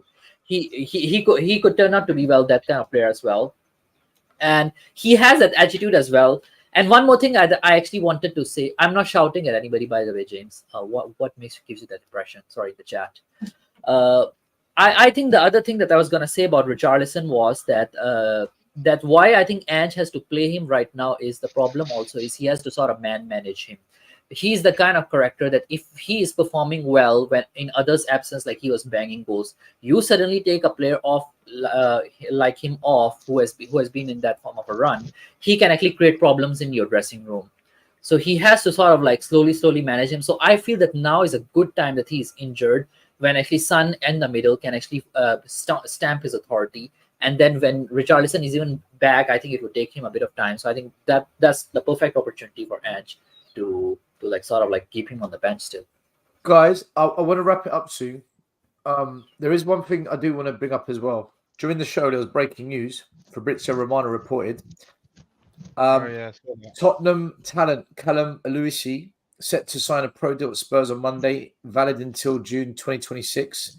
5 European clubs wanted him last summer. Spurs happy with the 2007-born midfielder, which makes him 18? No, 17. 16. 17. Yeah, he's going to have his first pro contract, so that'd be 17, right? Yeah. Well, 18, so that is his first pro contract still 17 or 18. No. The way it works is you become a scholar, and then is a scholar pro contract. No, it's not. Or is it? Usually it's once you get to 16, now they get rid of you, they make you a scholar. But I don't know if a scholar is a pro contract. So he might be 17 going on 18 then, or is 18 now? Yeah, because from a young age you can only get a 3-year contract, isn't it? Yeah. So a question on that, Stel. I mean, I don't know how often you guys watch the 17 going on to 18. Yeah. I don't know how often you guys watch the under-21s play or the under-18s on Spurs play. I try to take in as many games as I can. I mean, they drew yesterday, 1-1 away at Arsenal, right, which was a good job. I haven't checked the league. I think they're still top. I think Do you know much about Luisi, Adrian? Well, at least no, I don't. Right. No, I I've don't. never heard of Because now we're talking the lower level. The player at that lower level is Mikey Moore. His stats are absolutely he's good. Yeah, Mikey Moore's good. He's mental. He got a hat-trick against Croatia. He had so many goals and assists. But still, as you know, as a coach, right, that's at that level. Now, if he progresses the way he has done, you're looking at a fucking superstar. But, you know, players can hit a limit at that age and then not progress at all. And that's their limit. So you don't know. Don't know. But Mikey, he looks a fantastic talent. He really does. When I've seen him play. Let me tell you something, right? So I spoke with the guys at Spurs last week or the week before? Because remember I spoke to Graham on the phone about this. It was the last 2 weeks I spoke to them, right? Make of it what you want. I was right about everything they said last time, by the way. And I did a video on it months ago. So this is what they said to me, all right? The coaches that I speak to, they think a few of the kids we've got now, especially a couple of the under-21s, they don't understand why they're not getting a few chances. They think they're good enough. They deserve at least a crack at it. However, the academy director, Simon Davies, who, by the way, I rate him. Yeah. He's a top director we've got in charge. Yeah. Simon Davies is him. And you've got Wayne Burnett in charge of the under-21s, right? Wayne Burnett in charge of 21s. The Simon Davies, our academy director, and Ange, they both don't think they're ready. So you've got the manager of the first team, and you've got Simon Davies. Is this the under-21 players or a precocious Mikey Moore? If you're not in the under-21s, you ain't going to go in. If Mikey Moore was good enough, they put him into the under-21s. Right? So they... Actually, no, you can only play 2 years up. Yeah, you can. Under 2 years, he can do it. How old is Mikey Moore? 16. I think he's 16, 17. He's won 2 cups. He can play on the 21s. He can do it. Last year. Right. He was in both cup-winning teams. All right. So, yeah, he can play up if they want to. So, you've got Ange and the academy director saying the youngsters, the academy players, they're not ready yet. But you've got the coaches below them both saying, we think they're ready. So, there's a bit of a disconnect. You know what? Wait, Alex, Alex, give me out. So I said to my guys, I'm listening to him. Don't need to talk. Don't hear you, Adrian. Sorry, you go on still. No, it's when he says let him finish. Oh, go on, still. He just saying let him finish. This channel's just too much. It's crackerjack. I blame Dietrich. So you got director and manager saying kids aren't ready, coaches coaching the kids saying we think a couple are ready, at least for a chance. And then I said to him, look, does that mean the kids aren't going to get a chance next year? He goes, look, I don't think any of these kids are going to get a chance other than that Swedish kid who we signed. It's the only one because I think they signed him for the first team, right? But he said, I don't think any of them are going to get a chance next year because from the conversations being had, make of it what you want, guys, right? From the conversations being had, the summer transfer window, if it goes to plan, Ange is going to go for the league title next season, like properly go for it. Now, hear me out. I think they've lost the plot. So I said to my guy, I said, listen, I think you've lost the plot. He goes, right, whoever's these conversations are between, I think you've lost the plot. We are not winning a league title next year, but we're going to really go for it. So there's no way the kids can go in to a title challenging campaign. Guys, make of it what you want. Remember this conversation we had next season. I'll tell you what I'd like to see happen. So when I see this, I don't give a shit. Yeah. It's like what I'd like to see happen, still, having watched these under-21 games, and now at that level, which is, I mean, I can't say these players are going to come and do big things. I think a lot of them will have a future in the game at different levels. Maybe not at Spurs. Some might even at Premier League, but not at Spurs. But what I've seen, and I used to go and watch academy games. I've seen the best crop of youngsters at under 20 level, 21 level that I've ever seen at this club. Simon Davies has restructured it all, man. He knows what he's doing. Yeah. He's set us up. Well, once Dean Restrick went, no, Paratici responsible for this. When Restrick left, they destroyed the cap system whereby, we can't play young players too much money because it will spoil them before their time, blah, blah, blah. And all that was just sign players into the academy. Even the likes of Will Lancashire, listen to this. He left Arsenal, a Spurs fan, left Arsenal with about 15, 16. He goes to Sheffield United, and he was the first one we brought in. And as a 17-year-old, we paid $3 million for him. That was unheard of. We'd never have done that before. Never. Yeah, no. Never have done that, right? So he's coming. We've seen Bell come from Chelsea, he's banging them in. I mean, got Santiago. I mean, Donnelly. Donnelly came from Northern Ireland, right? Donnelly came from Northern Ireland as a striker, right? He got converted by Wayne Burnett into a number 10. He's got a killer forward pass to split a defence and play a player. Is this Adrian? Donnelly. Jamie Donnelly. Yeah, Donnelly's a good player. I think Santiago's the pick. I love Santiago, but I think he's a bit behind these. And even then, when you look at it, Parrott went out on loan, right? He banged in 7 goals, got 3 assists in 15 games. Fans are slagging him off, and most of these fans are slagging him off. Never watched the academy game in their life or watched the player. Now, the reason I think Parrott will be part of the first team squad next year is because That's your opinion. Now he's at Excelsior. Adrian, I can tell you he's not. Adrian, he's not going to be part. Danny, all right. Adrian, you're losing. Let Adrian finish. My reasoning is based on the fact that the reason is delusional. No, Danny, shut up. Let him finish. It's delusional. My reason is based on the fact that Parrott is 22 now, so he classes as homegrown. Whereas Donnelly, I think, will actually go on loan. Now, Divine and Phillips, who would like to be part of the first team squad, are out on the south coast now with the same. I can tell you something. I can tell you Divine. Sorry, but Parrott is not. Elias, let me finish something. Parrott, they rate. What's his name? Villiers? No, the other kid we've got. Scarlett, way higher than Parrott. He's younger than Zachary. He's higher. No, Adrian, it doesn't matter. They rate him way higher than Parrott. So for you to say that Scarlett, the Parrott's got more of a chance of being in the first team than Dane Scarlett is delusional. But I'll tell you now, he's not going to be part of that first team next season. I'll tell you what will happen. If there's anyone who's going to be part of it, out of all of the strikers in the academy, it is Scarlett, right?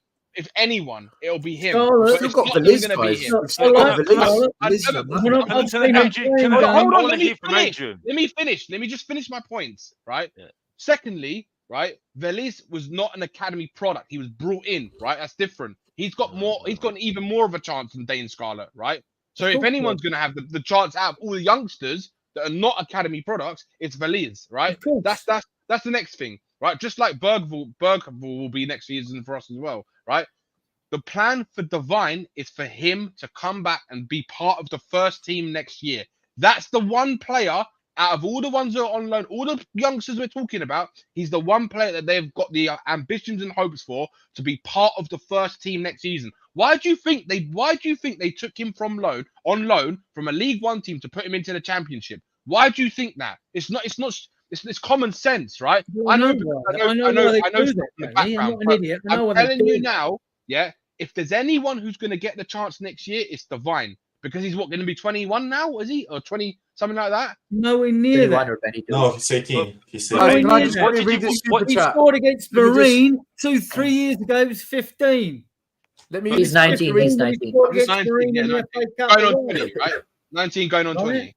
Dan, let me just super chat quickly. 19 max. Guys. Side big up. By the way, I'll be on Side's channel tomorrow, 12 o'clock. Check it out every Monday.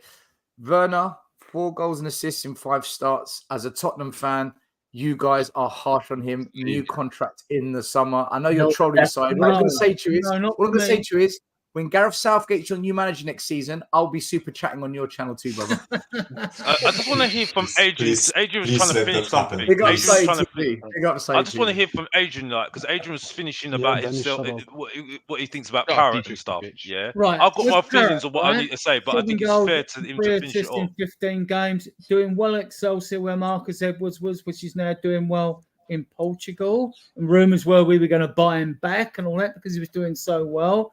Now, Parrott was given that upgrade because he started off really well at Spurs. Then he was like mixing with the wrong sort of people in Ireland, the Irish Mafia and all that. Then he's got his head down, back together. He's banging a few goals in. And they want to have a look at him. Now, Feyenoord and Ajax are looking at Troy Parrott, right? Now, you should know that, Danny. None of these kids are playing for Spurs next year. You should know that, right? So as he's older, all I know, I've only got one person I know at the training ground and not involved with the club in great deal, but like they're only Adrian. And all I know is like you're right about Divine. He's right about Divine, right? No, I know because I know what I've been told about the plans for him. Well, it's the reason why they put him into the championship this season. They took him away from a League One team. I only hear to take him rumors to a higher level. I only hear rumors from a basic worker who hears rumors anyway. So I don't have no. I'm not saying he's going to play. I'm saying the plan is for him to be part of the first team squad. Birdville will be. Birdville will be. You see, right? you see. And you have to look at the age differences, right? Because for Parrott, if he is going to go, look at Kane, all the loans he had. I hear right? Parrott's name. We can all laugh at all that. And Sonny in his first year when he wanted to leave the club because things didn't work out. Let him finish still. So Parrott, Troy Parrott will come back and be. We're not winning shit. We're not winning nothing. Troy Parrott will come back and be. He's not. With Velez. Want to bet? Do you want to bet? And with Richarlison. Danny, let him finish, Bob. Let him finish before you chime in, Bob. Part Please, of the Bob. first team squad because you're the one that had a go at him earlier. Because he is. Well, Danny, name the 8 homegrown players for next year if you know so much. Name them. The only reason why it's not about the homegrown players. That's what I want to listen. It's not about the homegrown players. We're not discussing homegrown. By the way, Adrian, Parrott is not a homegrown player. Parrott is not a homegrown player. Even though He's not. He was already 18 when he joined us. You know that new Swedish kid we signed. He was part of an English club, right? Apparently, this Swedish kid we signed, this next Messi, apparently he qualifies for homegrown. He qualifies for homegrown. You have to do, and you can be with your home club, and you can be farmed out to France like Sarr was. Sarr's homegrown next year, even though he's played. Yeah, that's what's happening with the Swedish kid. Because he's registered with our club, he's homegrown next year. Right, so right. Sarr and Parrott will be homegrown next year. Right. But he was a. People start saying, right, who is going to go Guys, and I can't listen to this shit anymore. It's doing my You head know, in. Please, I know who the homegrown players are. Right, if there's you've one got thing I know, it's three you goalkeepers in one thing I Austin, know in life. Walker, It's the one thing I've actually been doing. Madison, you know.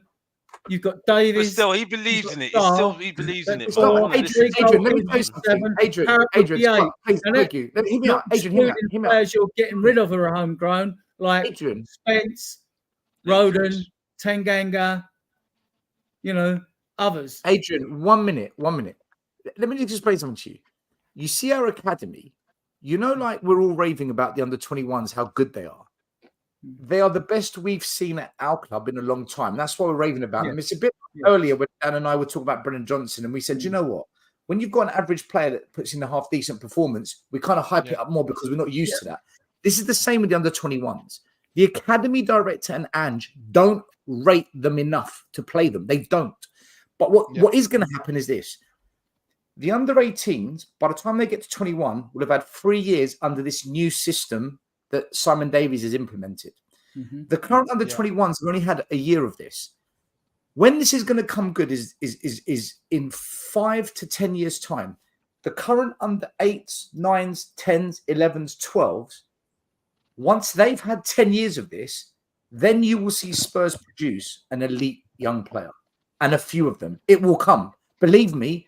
And when I spoke to Simon Davies, he said to me, the current setup at Spurs, in his view, is better than what he saw at Man City. But we are at the beginning of what he's implemented. Man City are 10 years into it. If you think Foden's good, you ain't seen... Are you talking about the 8-year-olds who are going to be 18? My point is... No. Wait. My point is this. The current under-21s, forget them. We'll be lucky if one makes it. It's what's going to come through behind that. The next batches that come through. They're the ones. Those players that we've got, like the Donnellys, like Mikey Moore could be part of that group because Mikey Moore could be part of that group, yes, because he's still young enough, right? Donnelly, maybe, right? Maybe, but right now, the next player we're going to see, if there's anyone who's going to come out of the academy, forget Parrott. If there's anyone coming out of this academy, it's going to be Alfie Devine next season. He'll be the one who will be given chances to play some of the games next season. Yes. And the reason is because statistically, when people talk about, other clubs blooding youngsters like Rico Williams at Man City or Foden, who's took years to come from or whatever, right? But this is a total myth Because in the Premier League, the statistics, you can go and look this up, right? 3% of academy Premiership players make it, not necessarily the first team, make it to become regulars of their first team squad. Only 3%. And most of those 3% are not from the top teams who go out and buy ready-made players. They're from lower league teams. Don't want to be disrespectful to the teams that are below us or haven't got our money or anything like that, because they are forced to play them, because they only afford to buy so much to plug gaps, and they're forced to play youngsters. So it doesn't happen. Abroad, total different situation. They haven't got money, right? So we'll go and buy a Bergville, and he'll get more experience because he'll have had more games. They've got different rules, Adrian, as well. They must. Yeah, I believe that 50% of their team must be from that country. Yeah. So they've got you'll different get rules to us. more youngsters from abroad that seem more attractive to our league because they've actually been blooded and given time, and you've got a chance to see them. Whereas the youngsters in the UK haven't, which I think is wrong. I think there should be a rule that every Premier League team. Listen, right, you've got 11 first-team players on the pitch. You've got 5 subs or 6 subs with a concussion substitute. That gives you like 17 players, right? Out of 20 in a match day squad, right? So you should be able to find at least 2 places in that squad on a match day for academy players. You should introduce a rule so you don't piss off mature players in your squad by thinking they're being overlooked by young players, and say, like, right, 2 academy players will be in a 20-man squad every game. You give them the experience. You might not play them, right? But you give them the experience, get used to the feel. The younger ones below them in the squad below think, oh, we get a chance, we get on the bench, blah, blah, blah. We get experience, all this with the players, blah, blah, blah. And I hope that idea would have a positive effect. I mean, I might be totally wrong, right? Adrian, something's got to be done to create a pathway. We have to create a pathway. We always talk about this summer transfer window. We'll be going on mad about, oh, we need 6 players, we need 8 players, blah, blah, blah. Yeah. Are we never going to give these academy players a chance then? No, we're not. I just told you. Adrian. I literally started 30 minutes ago and told you the plan is. What am I doing? I'll lose. I'll give up. Hey, Adrian, can I just say one thing? One thing. I agree that I think every fan would love to see that more in the Premier League, but it's never going to happen. If anything, it's going to get worse. And the one reason why is because of money. That is it. Top 4 money. That's it. Money. No, not just top 4. It's just the rights to everything. The people around the world don't want to see. They don't want to see the youngsters coming through and playing for Man City's like a whole half a squad full of youngsters. They want to see the best players in the world play football. That is where the money is. That is it. It's never going to change. It's going to get worse. He's right. Can I just say something? By the way, sorry, Adrian, saying what I said earlier. I thought you patronising me, but to be honest, big up to you, bro. And by the way, and I had to ask you, everyone to listen to you because you've been talking about Parrot for quite a while now, and I think it was fair that you had to say your piece, and that's it. But my point is that I think at the moment what you said still was quite important there. Ange and Simon Davis working together, and that's where now I start believing a little bit. They get on really well, them two, by the way. Because it sounds like the same thing with Pochettino and McDermott. It is. You know what I mean? And that's where I've got a little bit of. That's where I've got a little bit of hope. A little bit of hope, because if that's working out, if that relationship's going, and that's where I can see where Ange has got a right thing. Because if Simon Davis is saying this, and Simon Davis, from what you explained when you went to the academy thing, you can see what's going on. Now we can talk about what Pratt. Simon Davies was at the Man City academy for 10 years. He knows his exactly, shit. and he's got a lot of pedigree, and he's changed a lot of things. And I think that's it. I think for me at the moment, I think I look at these youngsters at the moment. I've got a question whether these youngsters are going to be used as money to sell on. They will. I think that's what I think at the moment. I think we're going to try and do the Chelsea model with them at the moment. I'm not questioning what Adrian's saying, because I see what he's saying, by the way.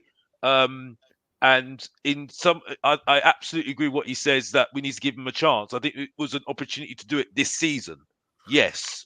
But I think I do hear what Alex is saying. Alex, what Danny said, if we get top 4 this season, money, then if we get it, then Ange was right not to play the kids because he's hit the target of the club. Exactly the point, right? Exactly the point.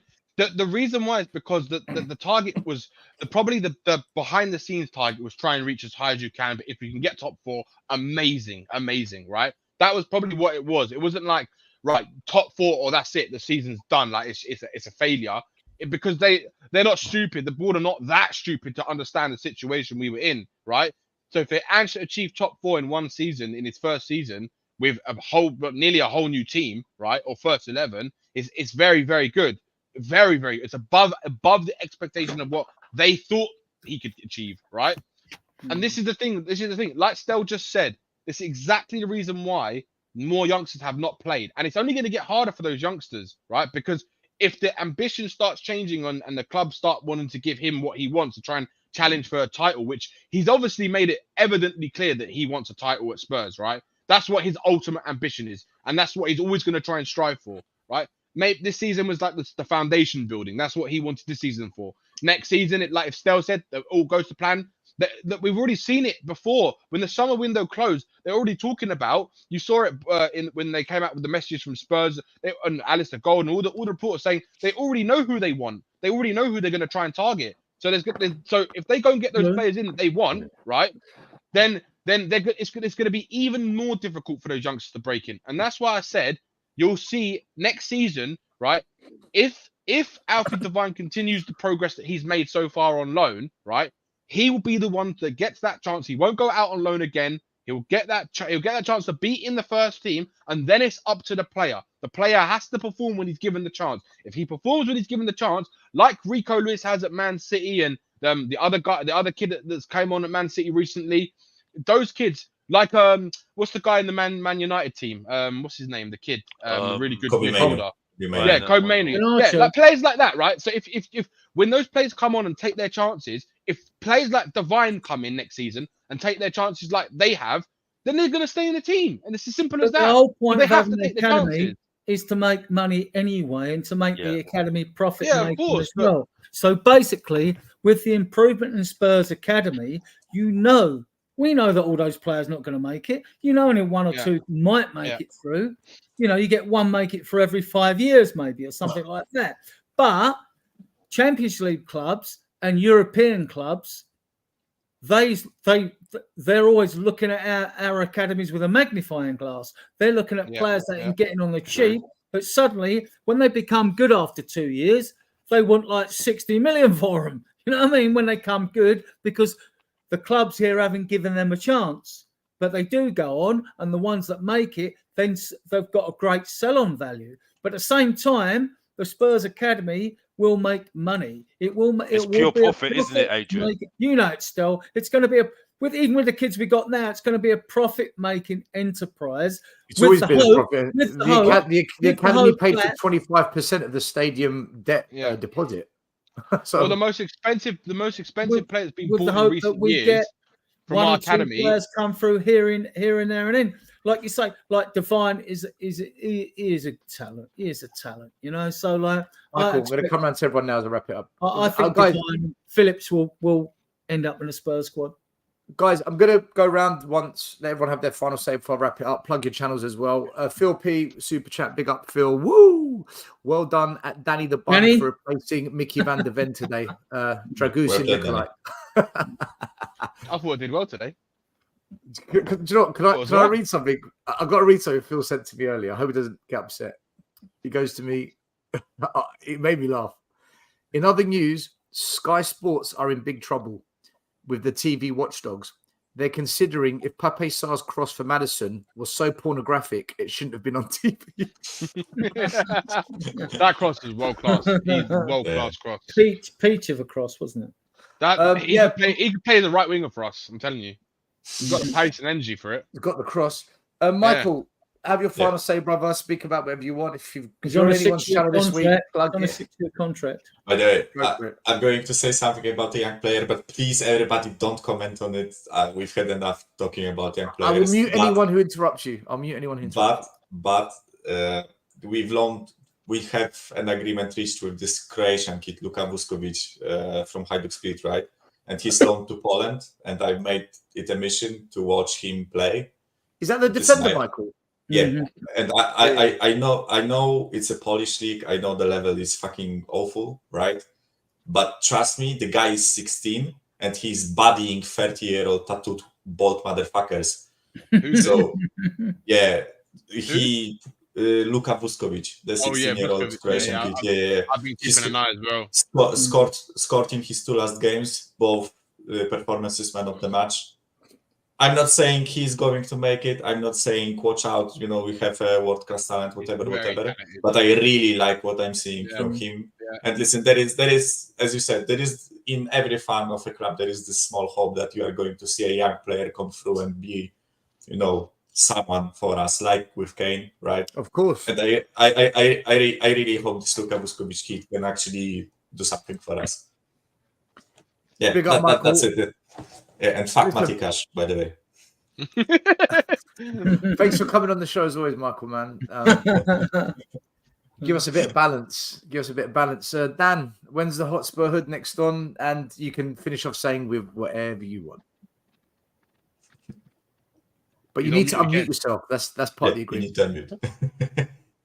My bad. Dan, if you unmute yourself, helps. Yeah, my bad. I just haven't had much time to do anything. Every time I seem to want to do anything on my bloody channel, something else happens up in the outside life as such. So that one isn't my priority at the minute, but I will get some stuff together on there again. Today, first half, same as it's been all season. We're a 1-half wonder, but that second half, I think we took them to the cleaners, and I think that's the best I've seen us play in a half for at least 15 games now. So I'm happy.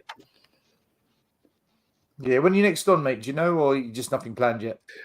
No, hopefully I'm going to go on next week with my mate Dave, the one that you had chat with, and get a couple of things going on there. I highly recommend people watch the show with Dan and Dave. It's very good. Very good. He's good, and he had a good chat with you. He knows what he's talking about as well. Yeah, he's good. It's just there's been 3 times I've tried to do something and then something just seems to always happen over priority. But I will get my shit together and get some stuff on there. So thanks. Yeah, listen, Suckchi, you're being a penis, man. I can't deal with this. You asked me if Stay Humble's blocked. I said yes. Is he blocked for life? I said yes. And now you're having a go at me. He came on and he racially abused 2 people in the chat, right? And he knew exactly what he was doing. He then emailed me saying, I'm so sorry. I take it back. How can I fix it? And I said, damage is done. So what are you talking about, man? No, what he even threatened people like he will beat people at stadium. He threatened people. Listen, if you want to go down that road, I'll block you as well. I just don't care. Elias, have your final say. Let us know when Dietrich loves it. I'm actually gonna. Guys, I have to go. See you later. Sorry, I'm not waiting. See you later, Mike. Take care, Mike. I'm actually gonna. Michael. It's great, guy. It's 1:30 here in Poland. Michael, you go. Yeah. Bye. Suck G, I've just banned you. You just ignored everything I said. See you later. Yeah, Elias, go for it. Yeah, I'm actually going to talk about another youngster that I've been watching a bit. Actually, Lucas Bergwall, that guy, he's perfect. If you can say, he's actually the next Jude Bellingham, guys. Write it down. He can play in the midfield, any of the 3 positions that he wanted to play, and he can even play as a right winger. He is damn good. Like if someone deserves to come into into the starting 11 next season among the youngsters, he is the one. Actually, he's damn good, really. Like if he comes in, and I think if he comes in as like a backup or even as a starter, I think he fits right in. I'm looking forward to him. He's one of those, like, he really bullies the midfielders in the Swedish league. Really good. I'm looking forward to it. What are you next on, Elias? When's Step Up Spurs going? I'll be going live probably on Friday night next week or Saturday night to just preview the next game. I do less streams nowadays because my work is pretty busy. Now straight after this, I have to actually take a commuter and go to work. Oh, well, that's nice. Adrian, brother, final words. Please don't. Yeah, great to be. Thanks for the invite on the show. I like to come on. I like to have my opinions challenged by others as well. So, I don't hate on people. I really have. I'm too old to even hate. I wouldn't poison my soul by hating anyone. No, good chat. Good chat about the game in general. Yeah, good chat overall. And, good luck to the panel and big up to all those in the chat. Do you know what, Adrian? I get a bit of stick from some people, like privately. Are you going to let Adrian on? And I'm like, but I like Adrian. I actually like Adrian on the show. I don't understand that. Well, that's fair enough. So what? They don't like me, or they do like me? What are you talking about? So I've got more. I've got more haters than you anyway. I win. Mr. Box Office. Yeah, because you're Greek. Yeah, I got a lot of haters as well in the community. This camel jockey. Mr. Box Office. When are you next on, brother? When are you next doing a show? When are you next streaming? People love Mr. Box Office. They don't love us. I'm launching my reaction to the game. Just to give my take on it. Also, my response to some of the stuff on We Are Tottenham TV. But yeah, I'm like I said, it was a good game. Good game from Tottenham. And overall good performance. So I can say maybe I'm happy with it, and that's it for this game, and that's it. So. And I actually, like I say, I actually see what Adrian's talking about. I did apologise to him, you know what I mean? And yeah, I might not agree with him sometimes, but when I actually listen to I do listen. But when he's made some good points before, and he made a good point about Romero, number 6. I actually agree with him on that one, to be honest with you. Still, I think it's very interesting what you said about the whole thing of the academy director Simon Davis and Postecoglou, and he wants to win the league next season. That would be very interesting. Well, he wants to go for it. They want to mount a go for it, and I think that's very interesting as well. So interesting times for Tottenham. Still need to be convinced, but we'll see what happens next season. But we go on that train to Fulham next week, don't we? And see where we lie there. I still don't care about top 4 though. But there you go. But yeah, Mr. Box Office TV. You'll see more or less reactive content because, as people say, it's about being creative these days. You know what I mean? Rather than just talk about reacting and that's it. And I know what I feel about my team and that's it. So if you don't know, get subscribing. I'm nearly to 1,000 subscribers and that's it. Bet you still, I'm done. D-Trix, I know you're not done. Go for it. So on Twitter, I lost a petition against Ange out. If you guys want to sign, it'd be my great pleasure. And about the still, just don't let him back on again after this. What you said last time. Okay, and about the Alex, game, you're not the only mad person on this planet. They're not all locked up, are they? They're not. Listen, all I've never said. I didn't say Ange out though. I never said Ange out. So nothing against you, D-Trix. You know what I mean? So I'm not that bad. D-Trix is a bitch. That's what he is. Stop saying that. Stop saying that, Daddy. Stop saying that. D-Trix, finish your end of and speech. Very good performance in a long time. I just want to say Romero is one of the best center backs in the league, and I'll keep on saying it. And that's it. I know it's a meaningless win. We're not going to do anything. Top 4 means nothing. Mm-hmm. And this manager's a puppet. So please like and subscribe. And by the way, Star, we're in March and you're still wearing a hat. Please explain to me. That makes no fucking sense. The same reason you're covering your face up. Yeah. All right. Tricks. Thank you. Danny, good to have you on the show as always. When are you? What's going on with Tottenham on tour? Are you on it? Are you not on it? What's the plan? No, I've told you before. Like me, I don't know when I'm next on the channel. I just go on when I've got time. I go on other people's. You're like a last minute sub. You're like a last minute sub. Exactly it, mate. When I've got the rare time, then I will just jump on if someone's on, if they want to have me. And then other than that, I've got no idea about what's going on Tottenham tour at the moment. It is what it is. I'm too busy, man. Way too busy. But yeah, all I'm going to say is I just want to see more of the same for the rest of the season, to be honest, with Spurs. I don't think there's any excuses. There should be no excuses. Unless we have like a major injury problem, like we did, and we have like if Van der Ven's out for the season, and then say Dragusin gets injured as well, and then we get Madison injured. If that sort of stuff happens, then forget the season. It's a write-off now. But if we can keep our players fit, I just want to see the same way we played in the second half for the rest of the season. I'm not saying we're gonna have that for 90 minutes, but over a 90-minute game, I want to see us play that kind of football, because we there's no excuses. I don't want to see excuses anymore. So we should finish in the top 4 if we play like that. No doubt.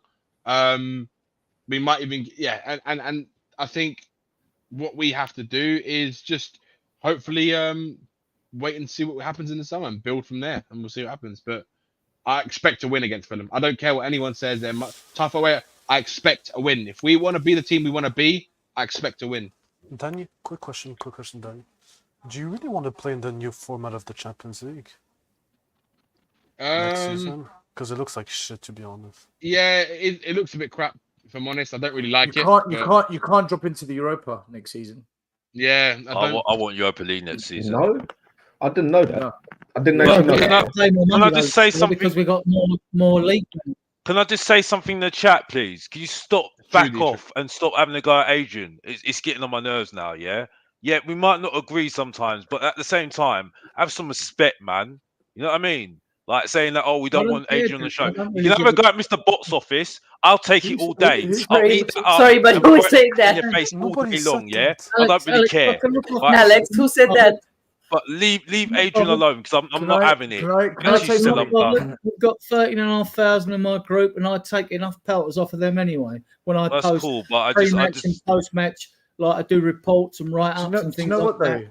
Right, I take it as a compliment, right? Let me explain to you why. Today, go back and watch when Alex went on We Are Tottenham TV. The comments just went to shit. Everyone was going after Alex. Negative, right? But then, I'm gonna watch it. 3 people in those comments, the feed, I screenshotted. They called out Tottenham away. They go, "Oh, Alex, take this shit off this channel. Go to Tottenham away where they talk like that." And I thought, how would you know how we talk unless you watch us? So you watched us, right? So for people to say anything about someone means they watch you. So I think it's a good thing. People in public say one thing, but when no one's looking at them, they're doing something different. And I've noticed that with you. So take it as a compliment, man. I want to say...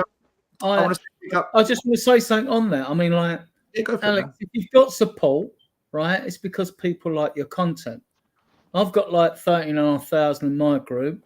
So I know that, like, why are they there? Is it because I'm crap or not? You know, I've got like over 3,500 on Facebook, on Twitter and all that as well. So either people like you're always going to get people that don't like what you have to say. That just goes with the territory. If you stick your head up above, the wall, you will get shot now and again. So, like, I don't agree with Alex, to be honest. You live down the road from me. I don't agree with 90% of what you say, but I don't disagree with everything. I don't live very close to Adrian. Just something that clear, because I love you, Adrian, but don't want people thinking they know where I live. But I mean, but anyway, moving on. But yeah, you lives get what upstairs, you're saying. Listen, I just want to quickly say, big down the road from me as well. I live around the corner. Big up to Tony Simpson, channel member, Ryan Isaac, super chat, Della Spurs, super. Oh, didn't read this one. Sorry, Della Spurs. Big up the panel in the chat. Drop a like. Subscribe to the channel. Della Spurs. Sorry, brother.